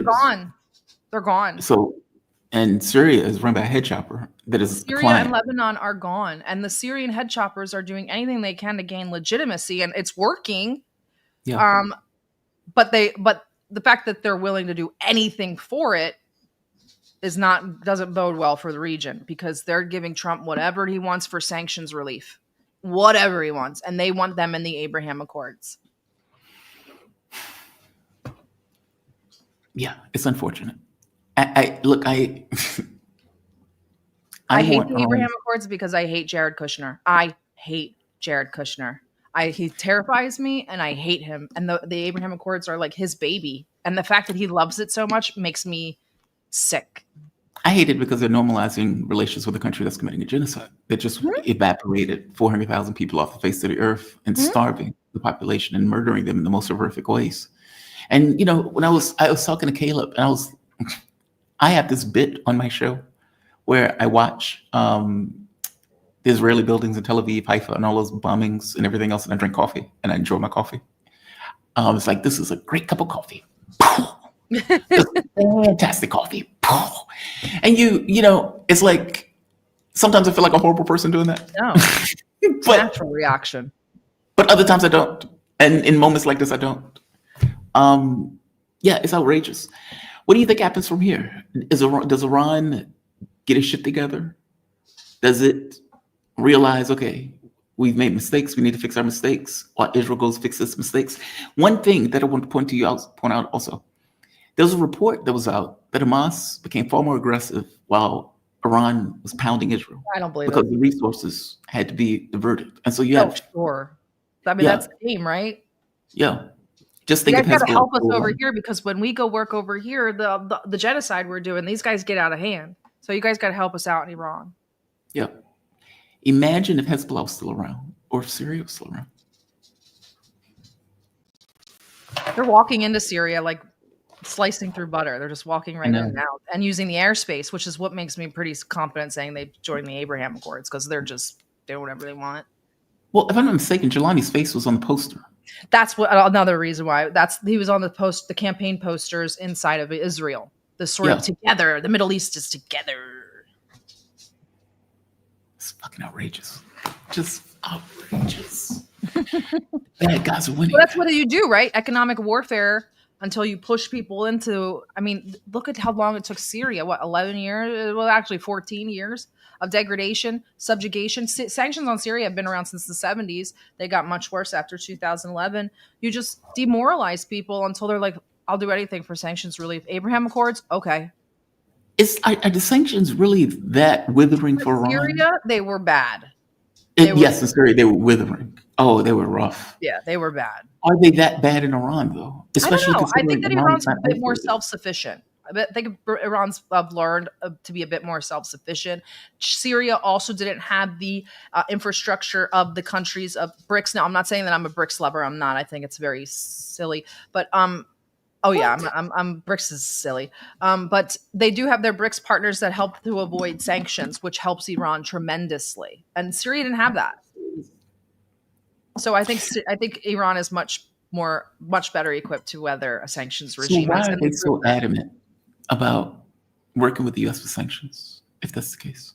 I have no idea. Because you're not the only person I heard say that. I had John Kiriakou on the show. John wrote the book on. Oh, well, if he agrees. Well, he agreed. He was like, he says, yeah, they get around these sanctions. And it's like, okay, but if that's true, ingratiate themselves with the West. I think they're tired of isolation. I think they're tired of restrictions in how they do business. I think that, it's not just about like being friendly with the West. It's about the business people inside of Iran, the elites as well. They have a large diaspora that they've lost complete contact or hold over. They're completely insane. So, there's a lot of reasons why it's beneficial to start opening up to the West in increments. But I don't think that it's a great idea at this juncture with Trump and China. Right. That's what I'm getting. Like, look. I don't know what America is going to look like in 4 years. So I caution countries and leaders. Like, I have no clue. I feel like maybe 8 years ago, 10 years ago, you could be like, I'm comfortable saying things will be roughly the same every 4. Now I'm like, I don't know. So I very much caution people to make deals and stuff like that. Trump ripped up everything Obama put in place because Obama put it in place, not because he didn't agree with it. And that's the type of sort of spitefulness, pettiness, and immaturity that we're dealing with. It's not going to improve. So I caution countries that, especially ones that are in the negotiation process, i.e., Iran and Iran and Russia, Well, also not to make a very permanent deal, because it's not permanent. Well, not even just a permanent deal. Like, you're dealing with a desperate empire that is hell-bent on your destruction. And even this notion of, the U.S. pivot and all this other stuff, they still are trying to get Europe to just take over. It's like a diversification of responsibilities. The Roman Empire needs to fill itself with barbarians, but they can't necessarily do all of it on its own. Yesterday, Mark Rutte made it very clear that they're pivoting to China with the United States. So they will pick up some slack in Ukraine like they're supposed to, but the 5% the increasing to 5% GDP, that's for this shift to Southeast Asia and China. We're running out of places to make war. Good luck on that. I don't buy that at all. I don't buy that. They can say I don't think they're going to get to the 5%. Me either. No, Me either. No way. Let alone pivot to Asia. No way. Okay, last question. Give me your take on China and Russia in this. There's been reporting out that. So obviously Putin answered the question of being an unreliable partner, and he was very upset about being badgered by it. So much so that he responded to it directly. It's like, what do you want me to do? Like, you can even hear it in the translator. What do you want me to do? What do you want me to do? Do you want me to start another war? So he was very annoyed by the fact that they were calling him an unreliable partner. Farsi, or there was apparently a channel in Farsi that pointed out, the silence of our friends will be remembered. Oh, what is going on with my thing? You're back. I don't know what's going on. Did you say what will be remembered? The silence of my friends will be remembered. Something to that effect. Basically, we need help, bro. You're not here. China was bringing deliveries hand over fist. But that was not China. That was a private company called Mahan Airways that works with the IRGC. I'm glad you pointed that out. Thank you. Because there was another Chinese expert that pointed out Iran did not want Chinese systems. No, they don't. What the fuck? The IRGC does their own thing. Those are those planes don't belong to the IRGC, but that's an IRGC centric cargo freighter. So Those are IRGC deliveries, and I think it wasn't the next day that we saw the bombs on Tel Aviv that people kept attributing to the IRGC. Maybe those were those, but yeah, I agree. I don't know what the regular army's doing either.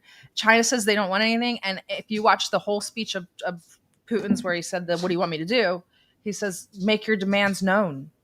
Tell me what you want. They won't tell anybody what they want because they don't. What do I make of this? Like, honestly, what do I make of this? I mean, because Argachi went to Russia to see Putin in the middle of a war. He went to China, or one of them went to China, in order to have conversations, and they were saying they were pivoting to China because they thought Russia was unreliable. Okay, I don't know what the fuck is going on with this, right? What should I give me your framing of this relationship? Because they don't seem to get it. This is a global war. The US and Europe are very clear on their objectives in this war. And these guys haven't figured out, how do we defend ourselves against all of these forces that are trying to strangle the baby in the bath? It's wild to me, especially when it's literally, again, which path to Persia is the blueprint of what they're doing now. And it's like, all this stuff's public. You guys can literally read our plans. I don't know. I don't know what to make of it. It scares me. I don't know that it's pride, because I don't think that Iranians are really that prideful. I'm not sure what it is. I know when they first declined the offer from Russia, it was because they did not want to put boots on the ground in Ukraine. And I get it. They said, we don't want to be dragged into any wars that will affect our relations later on. I get it. That's valid. That was during the time that they really wanted to ingratiate themselves with the West. So why would they enter the war on Russia's side? I get it. I don't like it.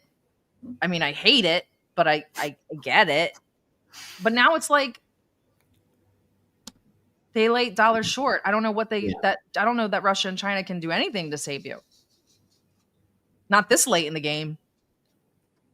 Well, see, I don't think they're in. I hope you understand now you can't establish deterrence with words. They don't seem to know that. Look, I said it before. If you could do that with words, oh man, they'd be terrifying. Honestly, they'd be a beast if you could do that with words. Yeah, because you remember they kept showing the moment nuclear facility. It was like, hey, we may hit this. Everybody should leave. Everybody should leave. It's like, okay, dude, this is like the 30th time you've said this. Just stop. Yep. Okay, yeah, I don't. I would say, look, I think they're stronger than what I think people think they are. I think they were resilient, but Syria took like a decade for them to be pecked at to death. And right now they're getting into this weird ceasefire thing that I think on some level is a trap. I think Berletic is correct that this is on some level a trap. Oh yeah, I agree with Brian. It's a trap. Yeah. But I'm not. Don't you think they would have invited you to a table to talk about a ceasefire instead of telling you on Truth Social that you were now in a ceasefire? Like, this is not serious politics. You can't have it both ways, right? Like, you can't have it where, okay, Israel can get engaged in a war. As long as it's winning, you can keep the war going. The moment that it starts to lose or take enough damage, you immediately get into the war to stop and throw your body on them. And so you can continuously have these escalations where the U.S. always gets involved when it gets to the point where Israel takes too much punishment. At some point, you may drop. Right? Like, Trump is not getting involved if he believes Israel is winning and is going to continue to win. He only gets involved if he thinks they're going to lose. And the problem is, if you're Iran and it keeps happening that way, that's pecking you to death. That's death by 1,000 cuts. Yeah. Sarah? This was a good one, though. Not too black-pilled. Very rational. No, I don't think it was black. Get you my YouTube check, but joke's on you. My YouTube checks are only $100. That would be a decent meal. Every little bit helps. I was not going to bring that up. I wasn't going to bring that up. I love being wrong because it's like I don't mind admitting that I'm wrong. I feel like that keeps me humble, grounded, and like people aren't like, oh, this person thinks they're infallible. And so I'm like, yeah, I'm glad they responded. I'm happy to be wrong. But again, I don't think that they're nearly as strong as I thought they were. So I'm half right. I really to be fair, I don't think I had a power level in mind. I just thought they were stronger, if it makes sense. It was kind of like people think they're going to. The viewers remember. We'll go back and watch it, and then I'll get the parameters for the bet. No, I don't mind being wrong here. I think my thing was just because they don't want to fight, don't mean they can't. I don't even remember. What I And said. I think I said Israel was going to run into a buzzsaw. I think I really was like, they're not going to do anything really that serious. So I am wrong in that, and I'm glad. But I still don't think that they were as strong as I thought they were. I thought the missile barrages were just going to be like True Promise. Remember True Promise 2? Not that anything got really hit, but we were like, wow. You know? It was theatrical, though. And they wouldn't do True Promise 3 in order to instill deterrence. They should have did it immediately. They called this True Promise 3, and I was just like, no, it's crazy. They should have did that shit immediately. And like, that's what I mean. Like, okay, I'm not going to do this. We can't go down this road again. I must go. I'm not going to do that. All right, I'm going to let you go. Sarah, thank you for this. We're on the same page. I'm freaked out. I think you're slightly freaked out. We're on the same page. That's why I'm laughing. Guys, I know that people yell at me for laughing. Understand I have PTSD. If I don't laugh, I'll cry or just like crash out. So a lot of the laugh is very awkward. I don't know what else to do besides laugh because we're all going to die. Tell those people to fuck off. Who gives a shit what they think about your laughing? I just feel bad because I laugh at everything because I'm just like, what are we going to do? I have a dark sense of humor. If I laugh at something, or sometimes I would get like somebody's talking to me and I disagree. Sputnik, you're an honorary Russian. It's a very Russian thing to just laugh at all tragedy. Honorary Russian. Okay, I've never been to Russia. Guys, have a good weekend, and we'll talk soon. Hopefully, be safe. Yep. And thank you for Sarah Bils, DD Geopolitics. Again, fantastic outlet. You guys do got work. Oh, by the way, there is a mistake.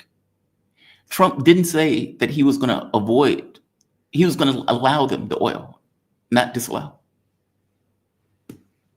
Unless Sarah's already gone. She's already gone. Damn it. All right.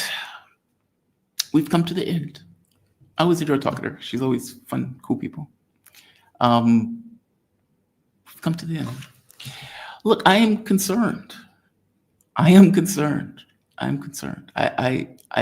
shit you not. I'm concerned. Look, as I told you, I guess multiple things are true. Iran did win this. Israel did get a bloody nose in this. They were not able to accomplish their military objectives in this. Donald Trump did have to save their ass with that attack, that theatrical attack, that he didn't go too far because he didn't want to push Iran into a corner, that they would have responded in parity that would have been over the top. So just so we're clear on where I am on this, I did think Iran was stronger than what the U.S. and all of these other people who thought they were going to be able to knock them over thought they were obviously stronger than Ben Gvir. My concern is not their strength, if that makes sense, or not their immediate strength. My concern is kind of water on the stone. This idea of continuous pressure. Whereas if you don't have the ability for deterrence, you always have this ability to get hit militarily. Now you can respond with a conventional force, but how often and how long can you keep doing that with conventional armaments, especially if you can continuously get hit with America being this kind of in the background, giving more weapons, making more threats. You can kind of see it in the war. Either Iran was weaker than what they said, or they were as strong as they said, but they didn't want to go too far because they didn't necessarily want to turn that place to glass where the nuclear option comes into play. Meaning, if Israel loses, they can always go nuclear. We can't have a war like that. Like, I can't fight you knowing you have a gun in your back pocket, right? If I beat your ass, you're going to shoot me in the chest. Okay, that's not a great place to be. Yes, we can fight, but I can't go but so far in that fight. When really, I may want to put you down. But I can't do that because you have a gun in your pocket. If I have a gun in my pocket, then we both can die, in which case we have mutually assured destruction, which on some level balances your actions. I'll become a point. It's not that it's great. I just don't know another solution for it. But they have to do something. Build up a conventional force. Air defense. Problem is that stuff takes time. And the reality of it is this war is still going on. It's a pause. It's not even a ceasefire. At any point, Israel can resume attacks with the idea that the U.S. will get involved to save its ass. So Yeah, I'm concerned. That's all. Just concerned. My concerns hopefully are unfounded, but I'm just concerned. Pink Rose, what is the Abraham Accords? Abraham Accords is this deal that Donald Trump came up with where all of these Arab states come together with Israel, effectively normalize relations with Israel. Initially, I forget the number that was there prior. I'm sorry, I'm getting tired. I forget the number that was there prior, but Syria and Lebanon being crippled at this point, occupied in many respects, Hezbollah being defamed, with a government that is military that wouldn't even fire a shot against the occupiers. It's believed, or at the very least, Sarah believes that they may be added to it. And the head shopper, who is a CIA asset that's in Damascus, will most likely get involved because he is, at this point, a submissive factor. So the thought being that the number of states, I mean, these are all submissive states, that join are effectively now part of it. So that's what the Abraham Accords is. Let's see. And I think I read this one. I wonder if these new ad breaks are breaking. Yeah, that's fucked up. I'm sorry that it's breaking the stream, Fatima. Fanta, I'm sorry. That's not my fault. I don't control it. But I do thank you for the contribution to bring it up. Hopefully they fix it. Hopefully they fix it. All right, guys. We have come to the end. We've come to the end. I want to thank all of you for joining me. Honest to God. I want to thank all my guests. I want to thank all my subscribers. I want to thank all the audience. We've had really good crowds. I've said it before, you guys are one of the best chats in business. I mean that. I'm not saying it just because you're my chat. I say it just because I think you're rational actors, relatively kind, engage in decent conversations even if you argue, not racist, not sexist, not bigoted, welcoming, open, all that stuff. You may not tolerate shit from people who are assholes. Fair enough. But, you know, your host doesn't quite either. So there's that. I will see you bright and early in the morning. Be kind, be safe, try not to hurt nobody that doesn't deserve it. And now I ain't throwing that. I'm racist but polite. Okay, well, thank you, Alexander G. I appreciate that. I appreciate that, a polite racist. Flattery doesn't work on me. I'm not being. My mom is in the chat. You can ask her. Would I flatter somebody if I don't believe it? No, I would not. I am not that guy. I don't tend to do that. I'm the guy who sits at a funeral trying to figure out why are you saying nice things about this person who was a drunk and an alcoholic. I'm that guy. I'm the guy who, when the person dies, perfectly okay saying the world got a little bit brighter now that the person no longer exists. I'm the guy that drinks coffee while people get killed because I think they're horrible people. That's who I am. My faults are kind of just in the open. So I'm going to say like, I'm going to say share, I'm going to say subscribe. You guys have a fantastic day, and I'll see you. I pick up women at wakes. What? I pick up at wakes? What? What? That is funny, General Troy. That is funny. I think she overestimates everybody with Iran. I don't think she is. No, that's not fair. I don't think that's fair. Look, if you care about something, I'm trying to think of something. Let's say you care about a family member. The fact that you care, on some level you worry, come in tandem. If you didn't give a shit, you wouldn't give a shit. It's that, I think. We're in a, we can't see around corners. It's a dark box. It's a dark hole. You're in a dark room. And everybody's puffing their chests up. So reality is being obfuscated intentionally. So there's no way to know, right? Like, how do I know? Like, what do I always say? Power is a shadow on the wall. And the only way you really know what that is until it's self-actualized. At the point where you actualize it, then it becomes something real and physical matter reality that is being exerted, will, intention being exerted. And whether or not that will can accomplish the objective that it's trying to accomplish, when you get a measure of what that power is. That's like a real world measurement. It's almost like, taking a temperature. But you don't know what that is in advance. The US spends $1 trillion a year on the military. Okay, well, what does that look like in real terms in a certain war situation? Okay, you assume it's strong, but that assumption is coming because of the amount of money that you spend. It's not because there's a thermostat. The thermostat is when you actually articulate it. Iran is going to puff its chest up, as it should, because it wants to be strong. It's just won a war. Ish.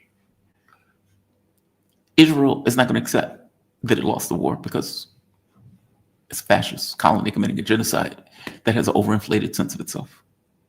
The idea that a colony of squatters thinks it's fantastic when its very air it breathes comes out of Donald Trump's ass. When Donald Trump farts, Israel, look how big my chest is. I guess the point I'm making is because everybody obfuscates, what's true is unknown. You can believe what they're saying, but that's just belief. A weak and mess point. Believing doesn't really get you anywhere. It's just belief. You believe in Jesus. That's just belief. Doesn't really get you anywhere. To know is different. You can believe in aliens. That's one thing. Being abducted, something else. Two very different things. It's that.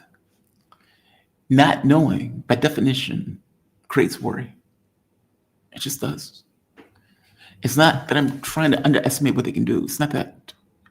It's that I don't know what they can do. But I know these other people are monsters. Like if I know Dracula's capabilities, but I don't know this other person's, I'm going to worry for that other person because I know Dracula's capabilities. I live here. I understand the way we act. I understand the way that the media can shape narratives, reality. I understand that we're sociopaths, that we are okay with murder. I mean, for fuck's sake, we're basically committing a genocide right now, right? That's us. That's what we do. If you know that, then you know that there are no guardrails.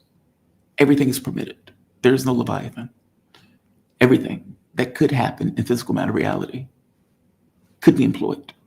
There's nothing to stop it, short of some other kind of opposition force, and that opposition force has not shown itself. And you have no restraints, no guardrails. Everything is allowed. When you know that, and you accept that, almost like lungs accepting air, and you look at what that's being applied towards, what do you think? Even if Iran is capable, which obviously they are, what does it look like in that context? You worry. When you see a government that seems to be somewhat weak, look, if the Ayatollah was the guy who was calling all of the shots, I think I'd be less worried. He seemed to be more of a hard ass. He was the one who was saying we shouldn't trust the United States. We shouldn't trust them.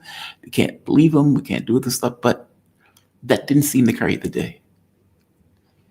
And the fact that Pezeshkian is still saying, well, we're going to negotiate with the US. Okay, what are you negotiating? They murdered 1,000 of your people. They lulled you into a sense of security so you could be sneak attacked. You don't think it was the CIA and Mossad working in your own country to create havoc and chaos and terrorist attacks? And you're going to sit down with those monsters that did that a few days afterwards? What am I to think about that? So I'm trying to get across. She's not being a dick about it. She's trying to nail that down, that she has concerns. I have concerns. So, it's not me being an ass. It's not me underestimating their capabilities. It's just concern. Can you get Larry Johnson and CIA? Manny Rook, I would love to have Larry Johnson. Larry Johnson does not want to come on the show. He does not want to come on the show. That was a no. That was a hard no. So, but I would love to have him on the show. He's a great analyst. He really is. All right. I am going to end this. I know I keep saying that. I'm going to say like, share, subscribe, be kind. Be kind. Better world is possible. We're just in prehistory. It will get better. Have a good one all. Be safe.